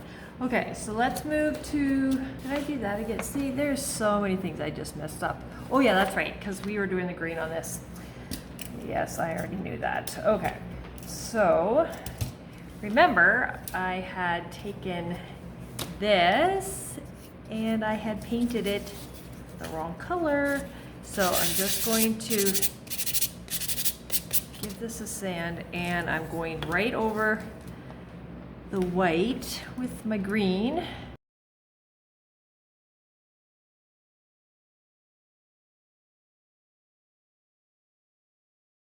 All's back to normal. Okay, so the next green we have is this little pot here. So this one here will have that pot, and then we'll come back and do the leaves on the other two. But I'll just get this pot out of the way. That one in there. Okay, so got the green leaves there, and then the green leaves on here.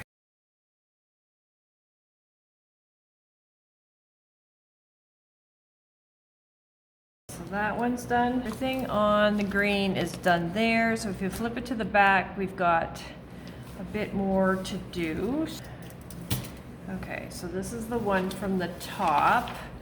So I'll have green leaves here, and then you can't see that, but there is green stems in that vase at the bottom that we won't be painting. So we'll come in there and do two little lines.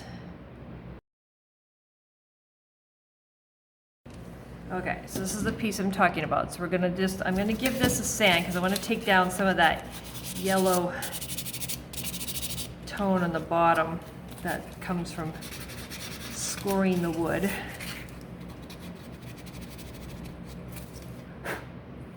And then we're just going to take our fine tipped brush and just carefully pull it through those two stems.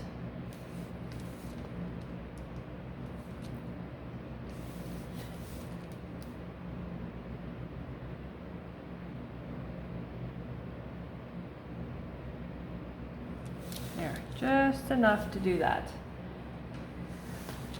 Okay, so if we move to the bottom, we'll have the green leaves here. The vase will be green, so that's the one with no adhesive, and then these ones, all of these have green as well. So I'll start with the one with no adhesive. Take that out of there.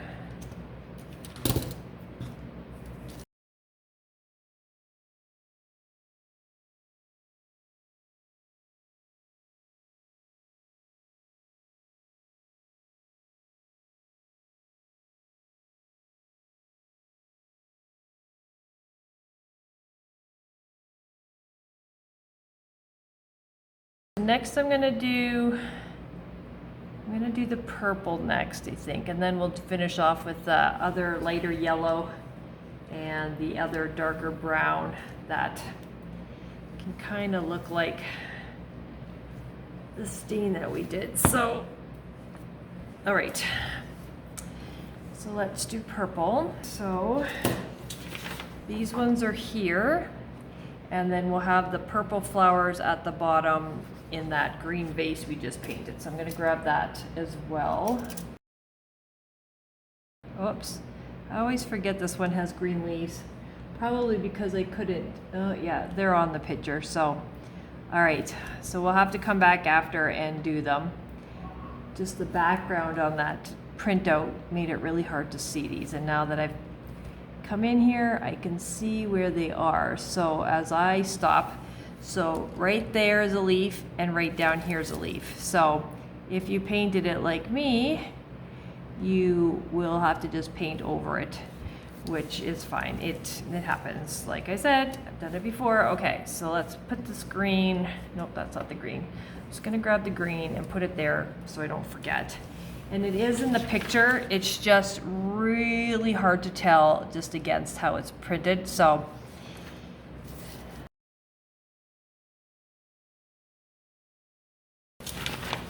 at the top we'll have the purple. We got the purple in this basket, and I think I decided I'm gonna do some purple in here. So if I remember to change it on the sheet, I will go in and do that. This one here.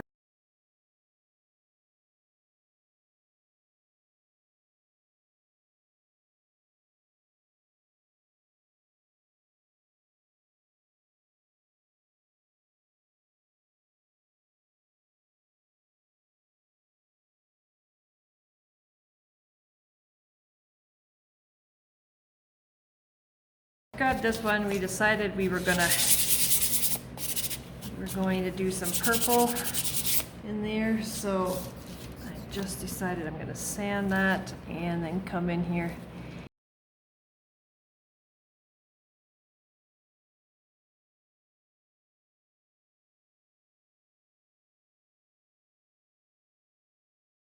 All right. See, now in my picture this pot was a little darker, so I think I'm going to come in and that one, and which other one is gray? That one on the other, that one there. So this one was a bit darker. Both of my grays were a bit darker, so I'm going to come in and I'm going to go over it with the black a little bit more because I feel like it's just, I don't like the shade of it with the purple. And when I was playing back when I was just trying to figure out the colors, I don't know, sometimes I don't know what I do. So let's just go in here and grab our black, and I'm just going to, well, I just painted that, so now going to sand this off just a smidgen, and I'm just going to do a little bit of a wash over this a bit and give it just a little bit more gray black tone to it. I mean, if you like the gray, that's fine. I just want this to just a little bit darker, which, you know, And I might just sponge my thing so it just gives it a little bit of texture instead of being just solid black. I gotta come in there and fix that green leaf, but you get the idea. So it is what you want to do. I just know that I would prefer it this way, but okay, just leave it, Laura, just leave it. Okay, there, and where's my other one? See, this one isn't quite as bad, but actually I might leave it on the groove. I might leave it on that one, only because it's going up against white, so it's not as bad. So I'm just gonna leave that.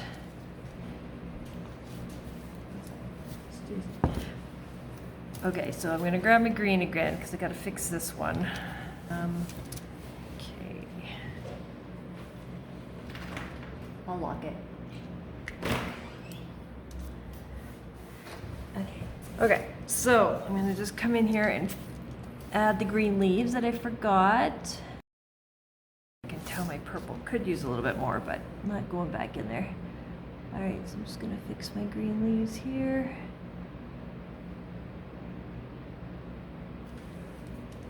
Okay, so those ones are done. Okay, so you got very limited colors left. So let's do,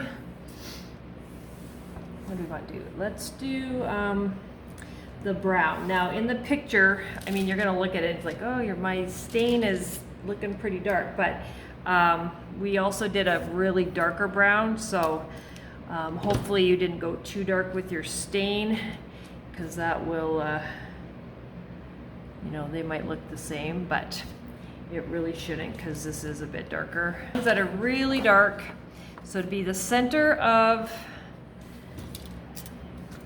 this flower pot here. Okay, you know what? I'm going to sand this a bit because I don't necessarily want.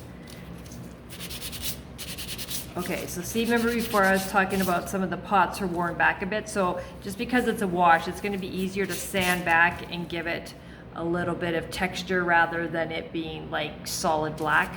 So that's where the sanding will kind of help that. But now this is oakum and it's a really dark brown. So if you don't water it down too much, it will be more solid looking than the stain. And make sure you keep it inside the circle. And we're gonna have to fix that one too, I think. Hold on.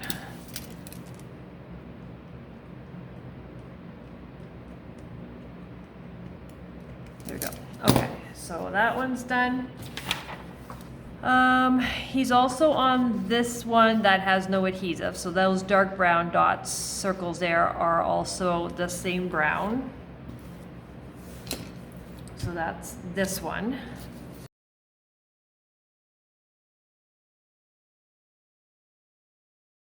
Okay, so those ones are done. We don't have to do the other side. And I was thinking about whether or not I should add a little bit of brown, but I decided to just leave it. Okay, what are we doing now? Okay, so if we flip it to the other side, we've got the two inside of the sunflower on that side, and I believe that is it, except for these ones on the truck. So let me grab.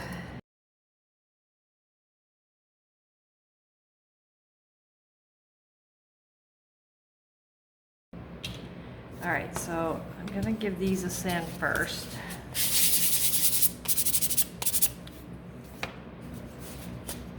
See, like, look at, there's the one without sanding and one with. So it just, I mean, even the green pot just looks a little bit better. It just kind of blends the colors. I mean, I know I got a lot, you know, paint in the grooves, but you know what? It's fine. You can still see them.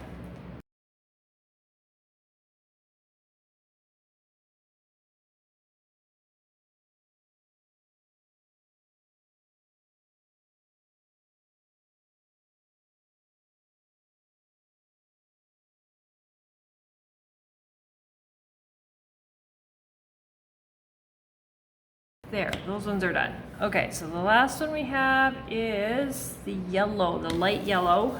That's wheat, and we just have it on 2 sets of sunflowers. Let me check. I think we just have these ones here. So we've got these guys. Whoops, well, I guess I'm pulling all you guys out here. And these ones. Let me just take a quick peek. These ones and those half ones. Don't see any here. And there's none on the truck. So these are the only 2. And actually, I was gonna sand these before I started because I want to wear down these pots quite a bit.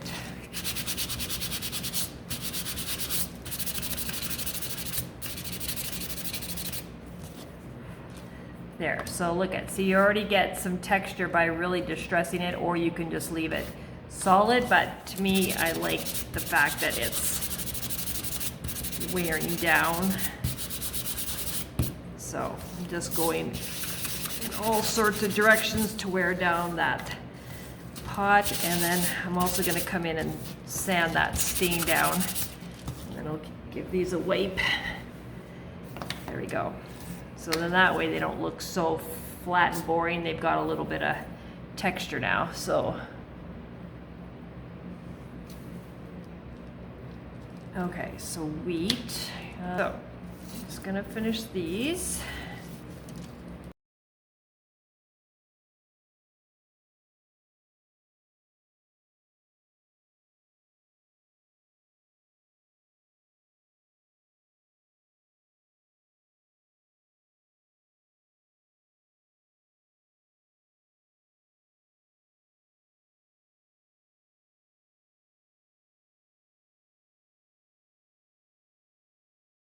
Okay, so those ones are done. I think we're done all painting. I really think I am. So the next time I come back, I'm gonna have everything sanded because I'm not gonna do it on camera. It's gonna take too long and it's just gonna make a big mess and a lot of noise.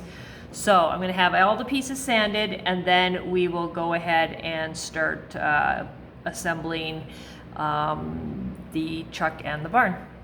Okay, so I will see you again on the next part. Okay, bye guys. Guys, I'm back now to do the assembly of all of this. So I've sanded all my pieces. The only pieces I haven't sanded yet are the barn tops, just because I would like to put them in place first so that they're a bit more secure, and then I'll sand them. So I think we'll start with let's start with the truck. It's a smaller project there, and then we'll go on to doing the barn. So I've sanded my base, and I'm just going to hold these 2 pieces together. I want you to make sure that your pieces will fit in there when you do. If they're really, really tight, then you're gonna know that once you are putting these together, you're gonna have to sand them. So if you want, you could always sand from the back first. You don't wear away your paint. If you have to do a little bit, you're gonna have to do it on both sides there. But yeah, you want to make sure that you didn't go crazy like I had mentioned there. So we're gonna do a little bit of glue. It doesn't matter what glue you've got. I mean, this is just the glue that we use at the store. You've got Gorilla Glue, that's fine. If you use wood glue, that's yellow based. You might just need to wipe off anything that squeezes out, just because it will dry yellow, or this will dry clear. I am looking into just bringing in the bottles for you guys if you want to just fill it with your own glue. It really, the applicator is what really makes it the easiest for any glue that you want to use. But all right, so give it a press. Make sure all your edges are lined up. If any glue is leaking out, give that a wipe. Make sure this is all nicely attached. give it a press. So while we're gluing things, we might as well glue these at the same time. So these are opposites, so when you glue them together, they will match. So let's do that as well. Whoops, I got a little close to the edge there. So set them, give them a press so that glue has a chance to grab, and then just line everything up. There, I got a little glue at the top here, but mine's gonna dry clear, so I'm not worried about it. Okay, so that one's done, and then same with this one. They're opposites as well, so just add your glue.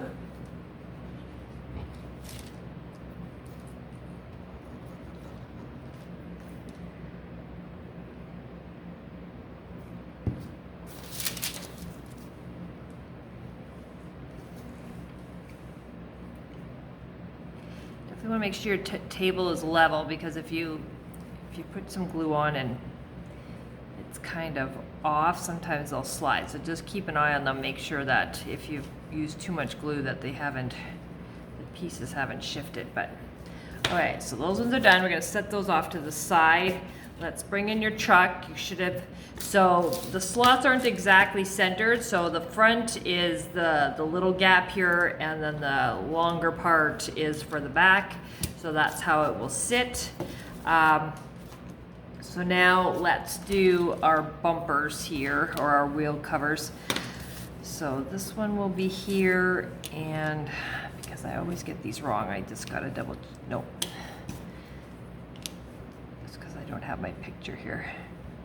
All right, so that's what that side's gonna be. So just peel them off.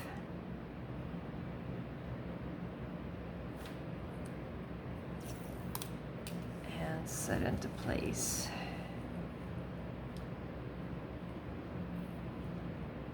See, now that I did that, whoops, I'm a little high, that's why.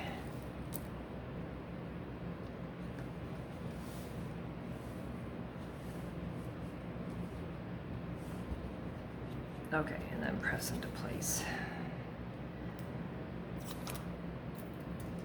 Same thing.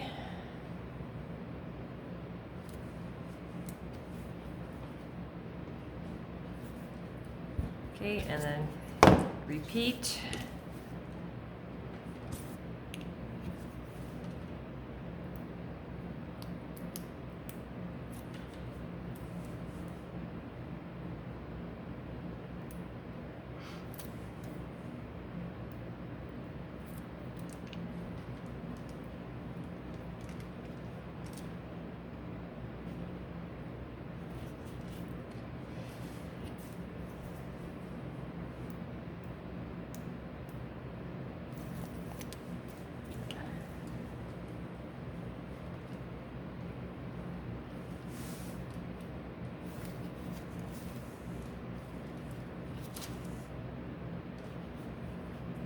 Okay, so those are in place.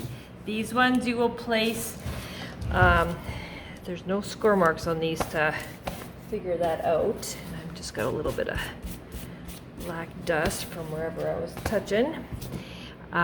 So yeah, you're just gonna kind of center that. Now watch, because we got to put this piece here, and it's got to overlap a little bit on here and a little bit here, so it can attach. So just make sure you watch where you're putting that. So if you want to put these on first, and then that way you can make sure you have enough room. So let's do that first. You're just going to do a little bit here, and we're going to put, I'm just going to put a little bit here instead, because I know that's where it needs to go, and if you don't get it right on here, then it's not going to work. So just come in here and press it into place. Now if you're worried about whether it's straight or not, you could come in here and flip it around and just make sure that it looks like it's level here at the bottom, and then give it a press. So there. I'm just gonna let it sit like that. It will be kind of hard to do you know, when you're doing the second one, you're gonna want to kind of maybe stand above it and make sure you're kind of doing the same height. So just a little bit here, and then put a little bit here, and then kind of guess. You know, it's kind of hard to tell. And once you get your pieces in the truck, you're really not going to notice either, but if you want to, you could stand it up like this and then just look down at it. Whoops. And see if they're kind of similar. Yeah, mine look pretty good. If they're anything, it's just a smidgen, but, and then just watch your glue. See if you've got any dripping out there. So I'm just gonna give those a moment to set before I start putting those other pieces in. But now this is where we can come in here and just place those pieces. You can center them where you like. And I'm just laying it on there. I'm not pressing it into place yet. So that way I have the ability to shift it around. Yeah, I'm okay with that. Okay, so we're gonna flip it over. Same thing. So don't, that's the word I'm thinking of. Don't stress if they're not, you know, perfectly lined up on both sides, because, you know, it's, this piece is now going to be on this side where this side was the other opposite way. So they're never going to be completely the same because the wood piece is already in reverse. So just center it like you want and you'll be good. As long as it's straight-ish. And then just press into place. Okay, so in here we've got those little tiny circles. I don't think I sanded those, so I'm just gonna quickly do that.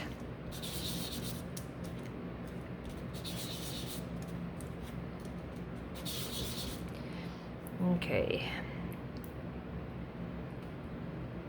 So just do your best. Ignore this part when you're trying to center it in that circle there, because that is not part of the wheel. Now I'm just laying it on top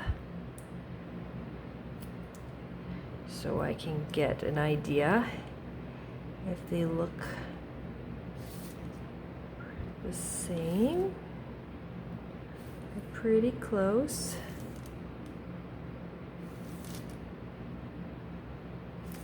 Yeah, I think I'm good. So I'm just gonna press them into place, flip it over, do the same thing.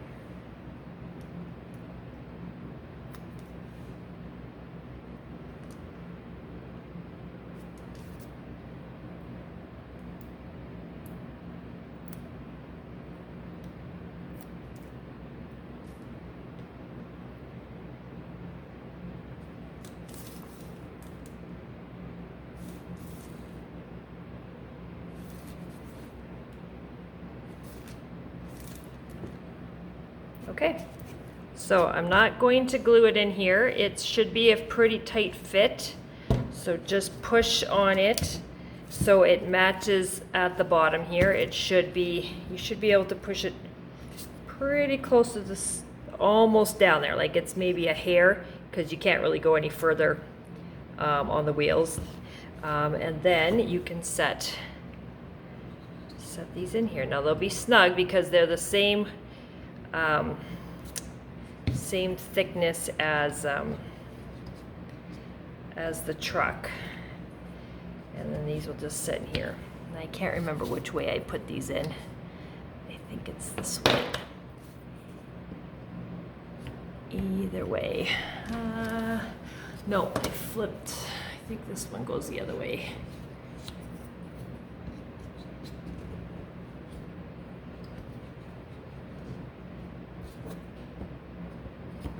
If you feel like this one keeps falling out, there we go, this has got to go up there above that, then you could always add a little bit of glue to the bottom. But there, that's how I did that one. You'll want the taller one to go over the smaller one there. All right, so the truck part is done. So we're just gonna set that off to the side. Now on to the barn. Oh, I better go find my sheet because, oh, there it is. My memory is not as good either. Okay, let me pause. Okay, so first of all, I want you to make sure that this is going to fit, because if it doesn't, you are going to have to lightly sand in this bottom area here. I just don't want to put it in yet because I want to get my roofs on. It's just easier to do that without them, but you would push that all the way down.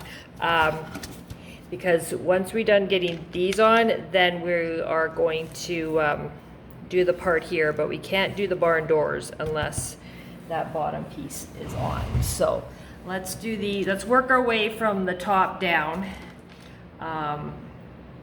We want to keep this as flat as possible, so it'll be easier to do the top pieces with it being flat. Just gentle as you do this, support it as you go. Now just lay it, and you might have to push in some areas. Just lay it on top so that way you know you've got it all lined up before you push it into place.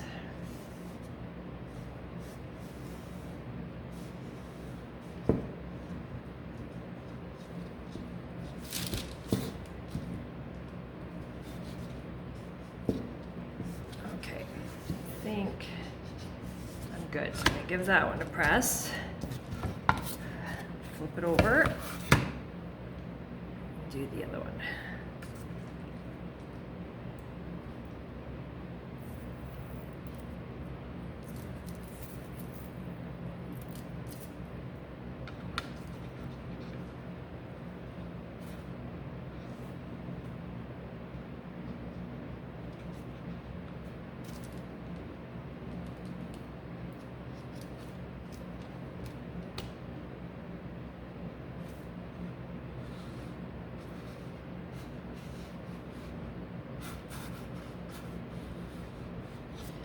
Okay, those are good, and then I'm just going to gently sand this now.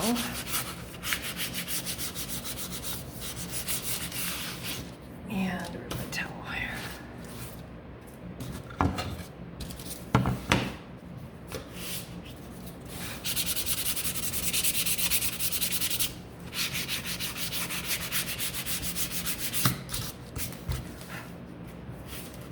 Okay, so those are done. Let's get my tape.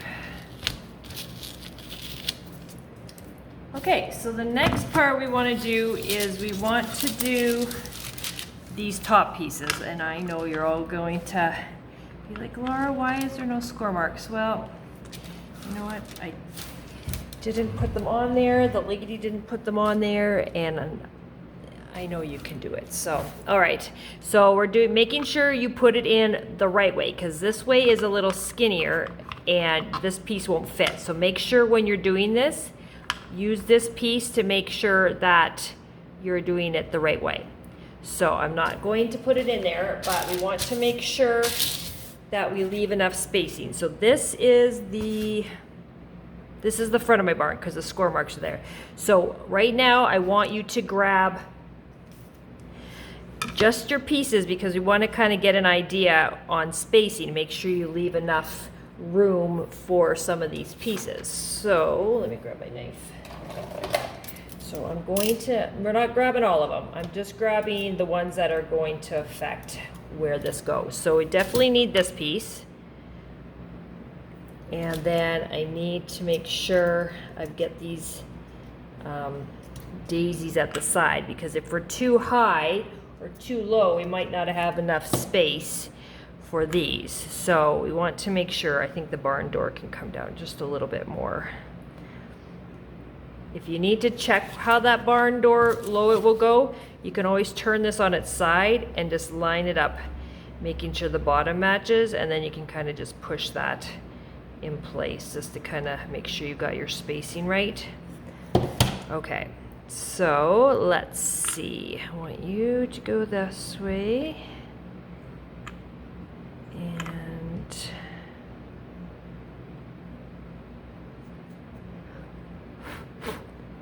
sorry guys, blowing in into the camera. There we go. All right, so I know I would want to center the sign, but I need to make sure that my flowers have enough space. So for this side, it's a little easier. When we get to the sunflowers, we need to leave room for those little signs. So for this side, I am fine with that. So I'm gonna leave these pieces here for a moment while I glue this one into place.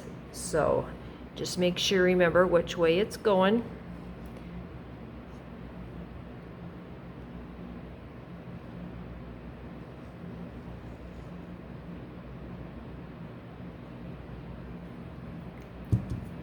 And if you just kind of hover and line it up before you set it, because you don't want to move the glue all around, especially if you've got wood glue. So give it a little press. If you need a baby wipe to wipe your glue, that's fine, but just make sure you're happy with it. I know this is going to stress some people out, and you know what? It does a little me too, but I know you can do it. It's a barn. It's, you know, it's a barn. All right, so now this piece also goes in here. So we're turning it so it's sticking out a little bit. So you'll see the cut edge from the laser in the front. So I'm going to put a little bit on the part that's going to sit inside the frame, and I'm going to put a little bit on the back that will sit against the barn. And then just carefully angle and set it in. And then give it a press.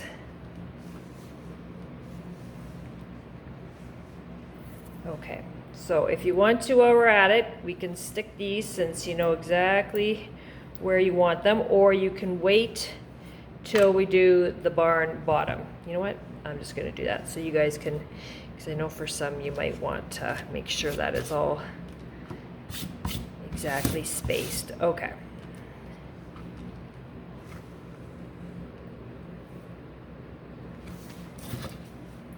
Okay, so now we're going to flip it over and do the same thing. Now, because this is a little unlevel, what I'm going to do is grab something I can set underneath here so I can keep it flat. So if I use my stand base part, then it brings it up and doesn't have it tipping over. So remember, put this piece in here. Make sure you've got it the right way. Grab your set of barn doors. Kind of give yourself an idea where that's going. And now this one, you're going to want to grab the signs for the back. So that's the flower sign. So we'll use that. Let's grab the sunflowers.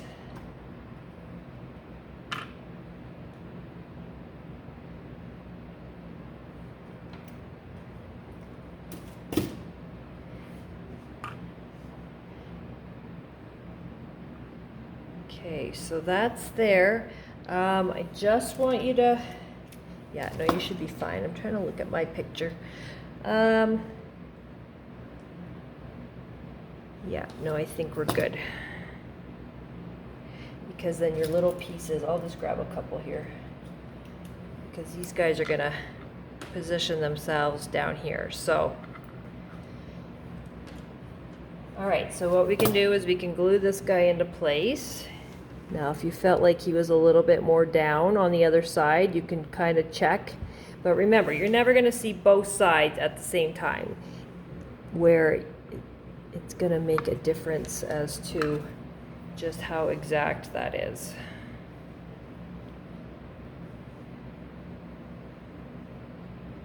So I'm just adding some glue off camera, guys.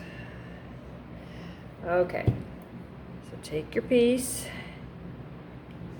and just hover where you think, centered between your roof line there. And kind of gauge here, make sure it's level, but let's see, make sure that's the one that goes in there. Okay, so I'm just gonna pop this off a sec.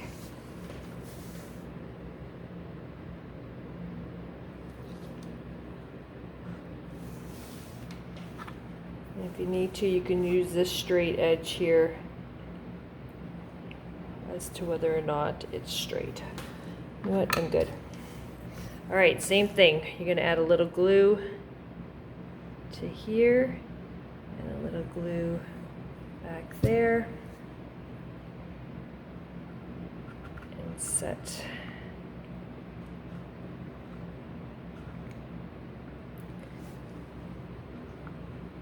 Okay, I'm just gonna give these a couple moments to dry, and then I'm gonna come back and we'll set it in its stand because you really can't go any further.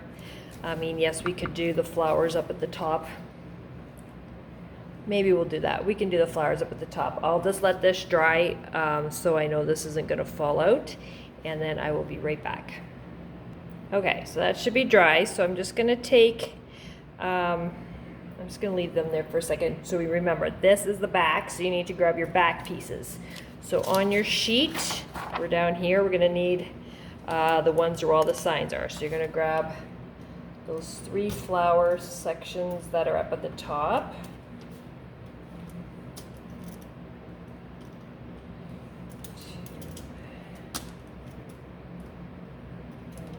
Okay, so making sure we're looking at the right picture, this one would go in the back, and then this one is going to go over top, and then we're going to set this one in front of that.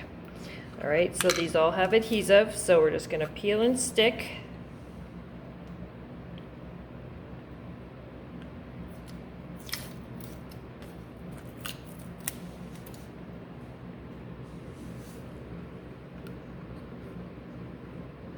Make sure you get them nice and flat at the bottom there.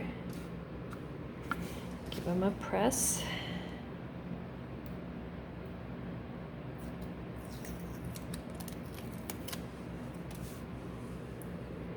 Same here, just kind of don't push too hard at first. Make sure you get it lined up where you want and straight at the bottom, touching at the sides, and give it a press. And remember, you might have to support a little bit sometimes because there is a big gap, and there'll be a bigger one once we get this base on. So, and then just set this somewhere in there. Okay, and then just press it into place. All right, so I'm just gonna move these off, and I'm gonna flip this over. Do the same thing. So this one, we need to do those other pieces. So those little pots that you have on the other section, you're gonna grab those. That one. That one.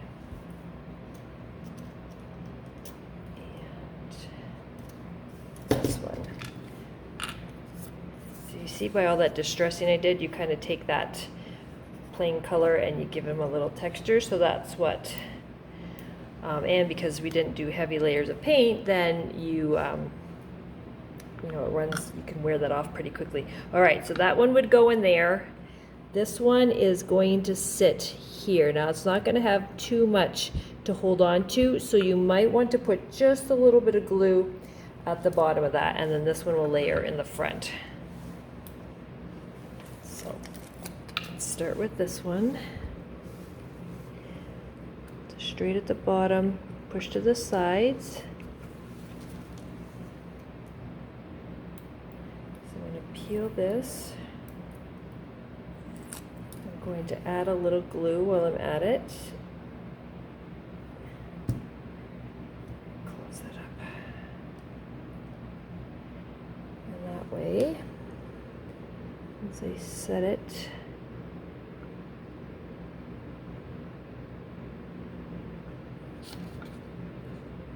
I'm just going to set it and push down on it so the glue will make contact. And there we go.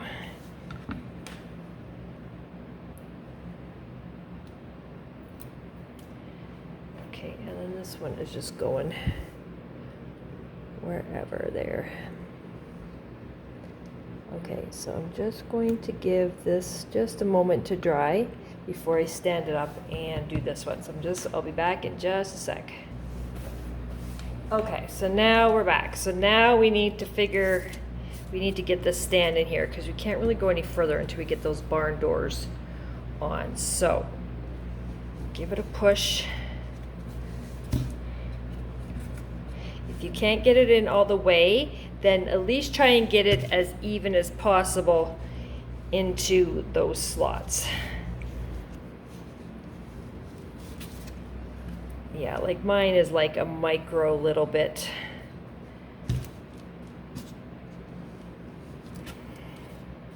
There we go, yeah. And I can't even remember, I might have just had that little bit too when I was putting the other one together. So there you go, we're standing straight.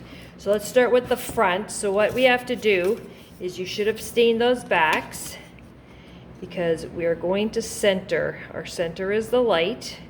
And I'm going to flip this over so you can see that that's what will be appearing. And we've done that because, let me just do this. Because once I line up my other doors, then you really can't see very well in there. Like it's dark, so you don't see that that light wood that would peer through. So that's the whole idea. So I'm just going to take him out of there.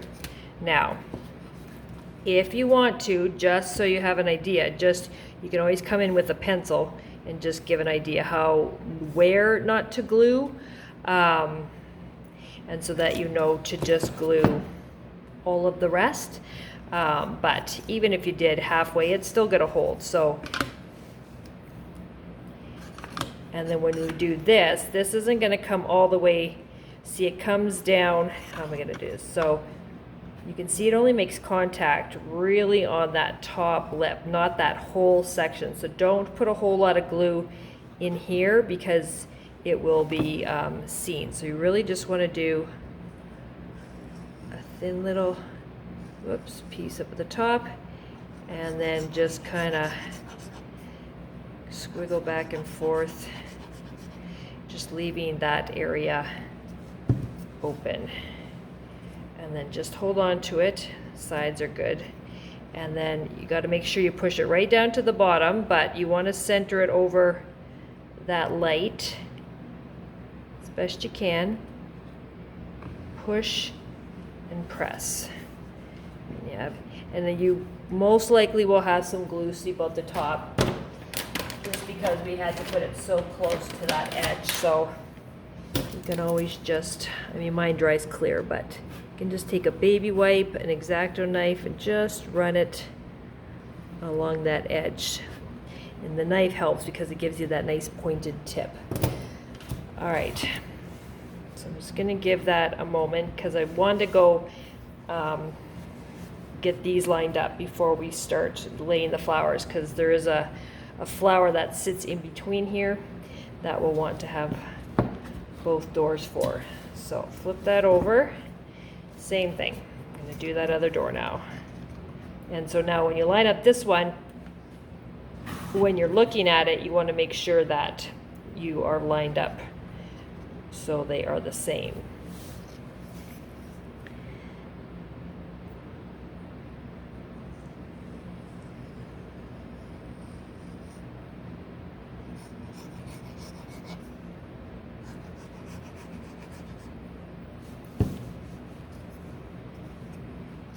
Okay, so push them down to the bottom there so they line up, and then just look at it straight on so you make sure your sides are lined up the same, and then give it a press.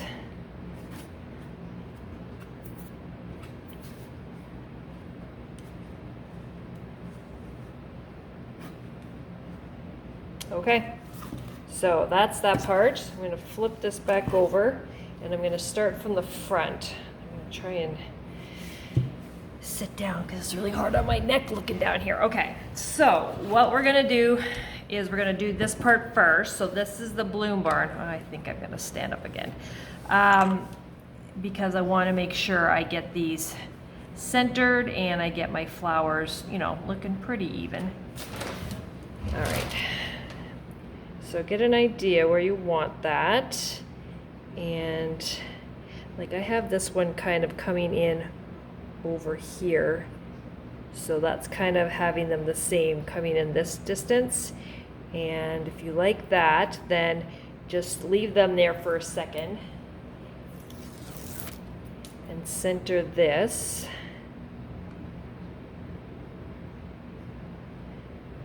Now it's kind of hard to do it. I mean, your pieces of wood, it's not a straight board, right? So you gotta kind of look over the fact that it's not perfectly level and sides are straight. So you do the best you can.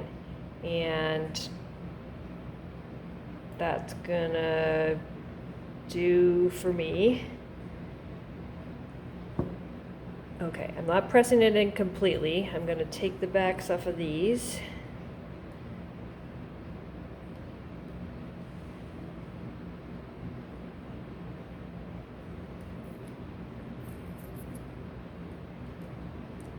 If you can get past a few of the flower petals, then you should be able to just run around with it.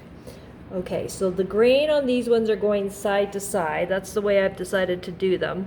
So making sure that they're both exactly the same. I mean, you could turn them sideways, but I just want my grains going side to side.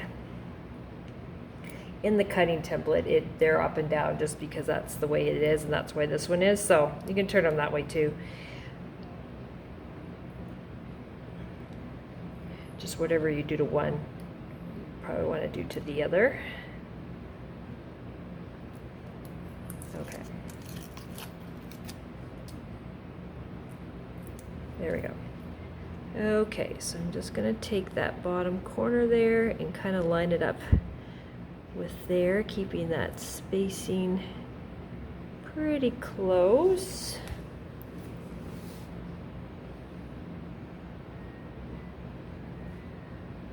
Okay. Yep, I think I am needing to go. Nope, see this one needs to, this one's higher because I've got, okay, there we go. Because I need this piece to be the height of that one. There we go. There, that's much better. Okay. I'm not going to stress. We're just going to push them into place. There we go. Okay, so now I'm going to sit down because this is going to be, well, I'll do my best because sometimes it's easier to stand this up, but I can't turn the camera that way. So, okay, so the next in the front, we are starting, I'm going to start in the middle and work my, I'm kind of just going to be all over the place. So we will need the one that has no adhesive in the back. We're looking for the black pot. So what happens with this is he's glued in between the doors. Now I also have him pushed up towards the front door. He's not glued to the back of the other one. He's glued on this door, but in between them. I'm sure that's what I did. Do I want to do it that way? I can't remember now, guys. Actually, I don't think it matters. Now that I'm doing this, I don't. Do whichever is easiest for you. We're still going to line them up one behind the other so you won't see them, but I just can't remember now what I did. If I did it forward, I'm sure I must have done them forward. Okay, I'm gluing mine where I'm going to put a little bit of glue here, and I'm going to set a little bit of glue at the bottom so it helps steady them. Okay, so I'm just going to put a little glue.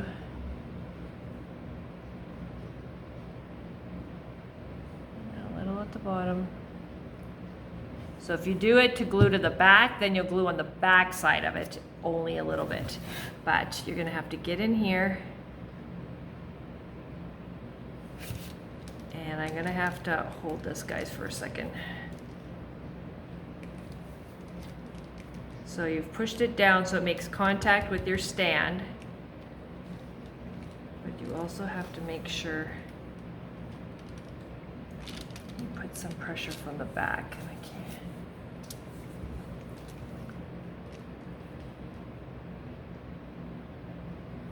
Okay, so right now he's glued to behind that, but I've had to kind of steady and let the glue grab from the stand part instead of pushing on him on the back of the door, because otherwise he wants to twist. So if you have to push on him, do it from the back side, because that way you won't necessarily twist him.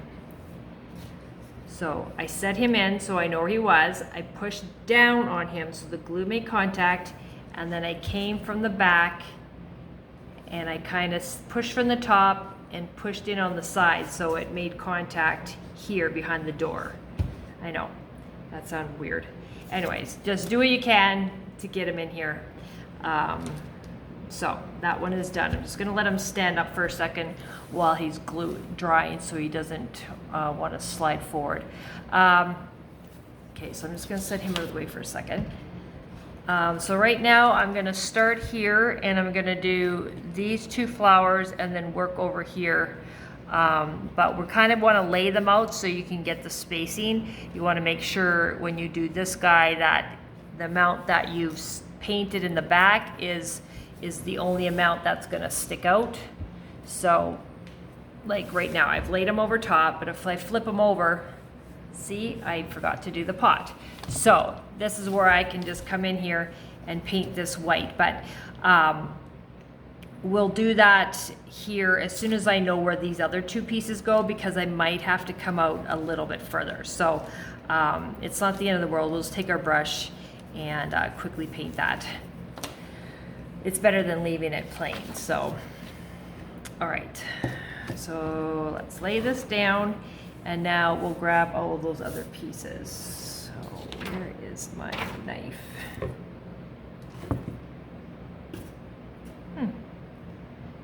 Oh, there it is. Okay, so we need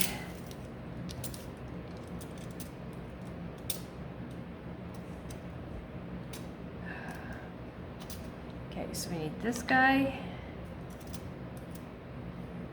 and this guy and this guy.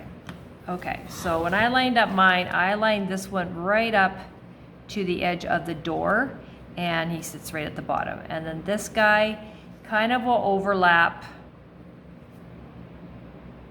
this guy here. So we definitely want to make sure we get this one into place before we put this one in place. But this one we know we can set in place because we know exactly where he's going. So take him, push him down at the bottom so he's straight. So right now mine's crooked, and make sure he's lined up at the door and give him a press. Okay, so depending on where this pot, where you want it, I want you to just take it and flip it over so you can see just how much. So if I go in about 1/4 inch with some white, then it will be fine. And you don't have to worry about it being perfectly straight or anything like that. And I'm not even gonna water it down. Where's my white? Here it is. I'm just going to take my brush and just add a little paint, even if I'm going over the yellow a little bit. So I'm just going to brush this on. This won't take long to dry. Just gonna do an extra bit.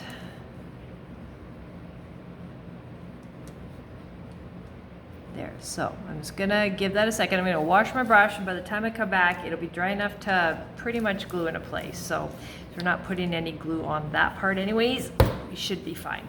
All right, I will be right back. Okay, so I'm not even gonna sand them, just gonna leave it. I'm just going to set it where I want it. Okay, so make sure it's flat at the bottom. Kind of get an idea where you want it. Figure out where this guy is gonna go. Make sure you're happy with your spacing. I'm just gonna pull him off and flip him over. So yeah, there. Yeah, it doesn't look like there's, you know, if you want to get very detailed and, you know, make your sunflowers look like sunflowers, you know, go right ahead, but I don't want to. So, so I'm going to take this off. I'm going to add some glue. Now, any of the ones that I glue into place, I'm also putting a little bit at the bottom just to help set that. Okay, so I'm going to hold this edge. And I just want to make sure I'm getting that where I want. Okay, so I'm going to set that into place. If you put them down, you might want to flip them over just to make sure you didn't go too far over. And then just give him a press. And then this guy can go over that next.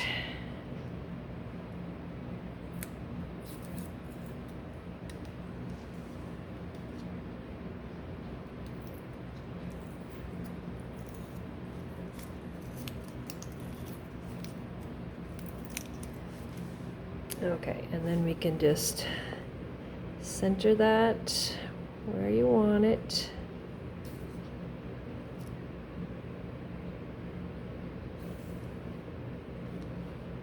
Okay, and then press them into place. All right, now we're going to work on the other side. So this one too, I have lined up at the bottom, but right off to the side. This one will need to come in first because it will be right there. Now we're not lining it up, like we're not tipping it. I have it lined up straight here so the pot will look crooked, but this one's going to go over it anyway, so you're not going to see it. And then remember, this is the one that's going to go over here. Now it does overlap, so we will have to put a little glue at the bottom of this one, and we will check to make sure we did enough. But this one doesn't show the pot, so you should be okay there.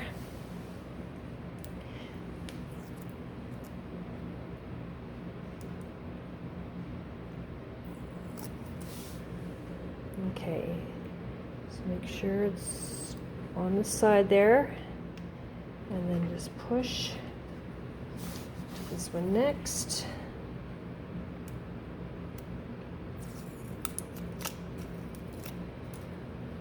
So remember, keep it straight at the bottom, push it up against the side so your pot will look like it's crooked with the door, but it's not.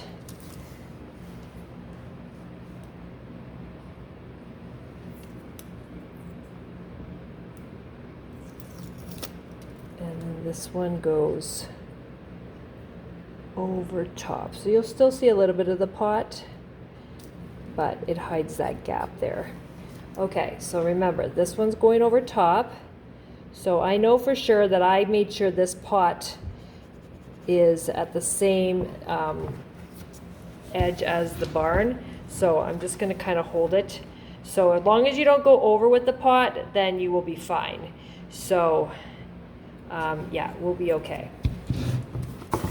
So remember, you're going to put a little glue at the bottom of the pot, and we're going to set some glue in here a bit. Now, if you put some glue where you're not supposed to, it's fine. You just want to make sure you've got enough that it's going to hold this in place, and I'm going to have to stand this up so I can get this, I can push down on it. So apologize guys, but I showed you how to line it up. So I'm just going to, because it can't be pushed right up against the house, so you got to make sure it's flat, but it's sticking out a bit at the bottom because it's the thickness of the board underneath. So you see that gap, because that other pot, whoops, let's see, let me turn it. So you got that gap there because that pot is behind it, but it's now glued at the bottom there. So I'm just going to give that a moment to dry. Now this side is done. And then we're going to flip it over and do the other side. So I will be back in a second.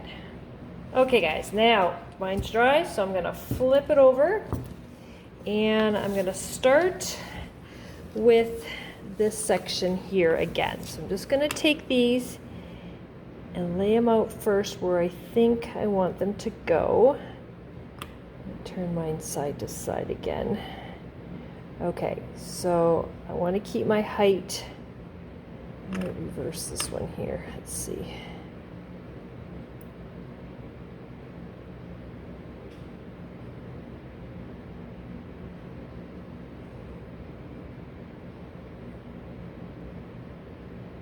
Okay, so that gives me a rough idea where I want them. I'm just going to pull my template off. And before we put these flowers in, we're going to just position these here so we know that we're not going to go too low. But we'll get these ones in place.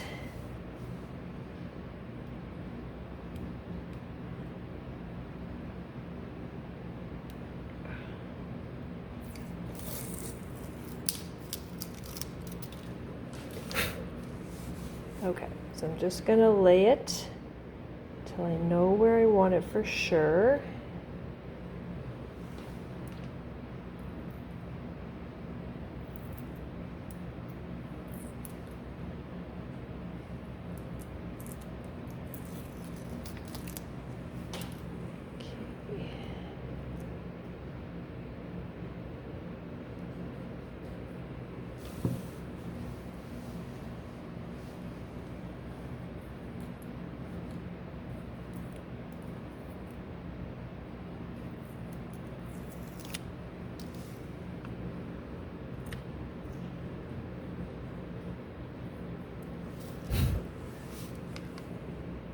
Okay, so now your sunflowers are not opposite of each other, but I flip mine around so they're a little bit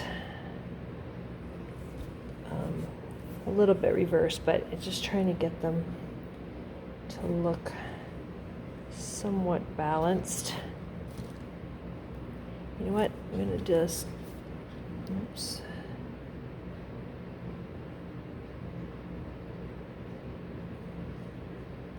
You're gonna stay there.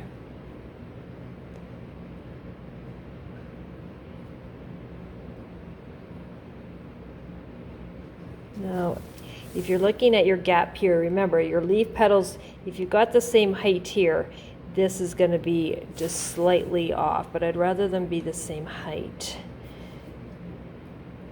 And, okay, I'm just going to commit. Okay, there we go. So I'm going to glue this guy in first, just because I want to get him out of the way. So this one, we're going to, just like we did with the barn doors, you're going to position him so he's lined up exactly the same, covering just as much as he's sticking out. And so we'll need just a little bit of glue here and then at the bottom of this piece. And then we'll let him dry for a moment or two. And make sure glue on the right side. So a little bit here, and a little bit in there. And I'm just gonna stand him up again, guys, because it's easier for me to see where he needs to go.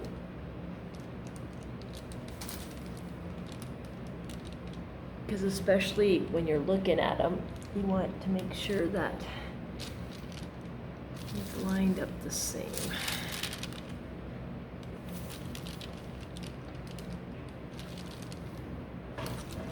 Okay, so now you can see he's sticking out. I can't tell with the camera here, guys. So he's lined up, so he's exactly the same. I'm just going to give him a moment. So while he's drying, we can figure out these other pieces. Okay, so this one will come down here at the bottom, and he's kind of centered in between there. And then this one, the one that I added the purple to, is there. This guy will be here. In the picture he shows gray, but remember I didn't like the gray. So I changed that. This one would layer over top. And then this little guy is somewhere in there. So if you do it this way first, then you will leave you'll know the exact spacing to be able to put the other pieces. So let's go ahead and put all these on. I'm just going to do this without talking and fast forward it or speed it up, because you know what to do here. You're just going to peel and stick and place, and then we'll go in to do this. Okay?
Okay, so they're done.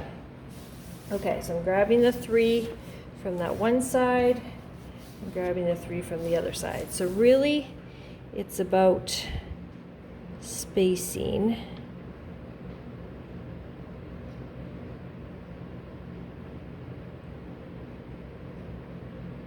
It's so hard because they're so tiny to grab without moving them. Okay, hold on guys, I gotta go stretch my neck, hold on. It's hard when you're leaning over it the whole time. Okay, so I like the spacing here, so I'm gonna try and come down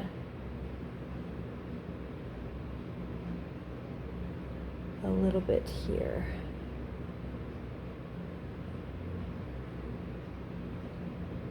Once you get one into place, then you know they're not going to move every time you touch it. So as long as you get the gist of it, I think the best thing to do is to grab your top one and get those lined up into place.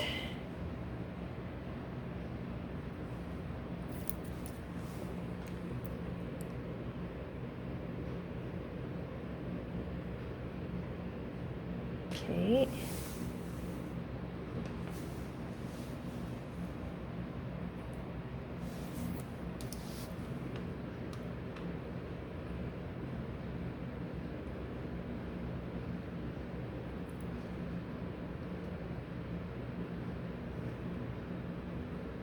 Okay, that's about the best I'm going to do. Okay, so the next one I'm going to do is the second one.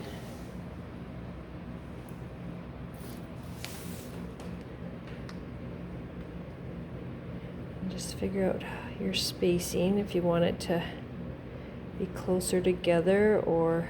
Okay, so I'm not going to tap that one in yet.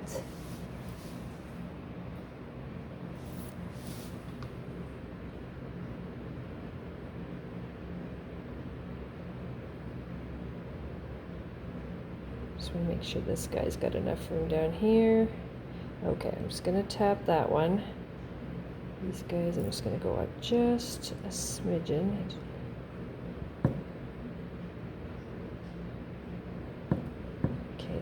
this guy will come in right there.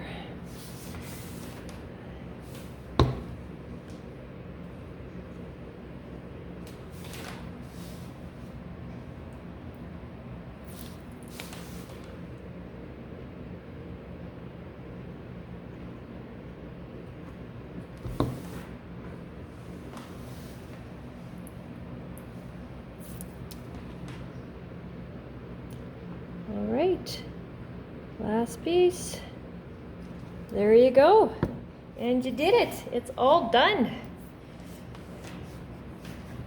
You're mighty proud of yourself. This one's got quite the long one, so I hope you broke it into, you know, some smaller pieces there so you can get it done, not all at one time. I know I was doing that, and it took me about, I don't know, 4 hours or so to paint this off and on. So yeah, I hope you really enjoyed this one. I did as well. I think it's just super fun, something different that we haven't done before. And yeah, so I hope you feel inspired to take, you know, this painting technique and move it into any of your other kits that you do, and paint them that way. So thanks guys, and we'll see you guys next month.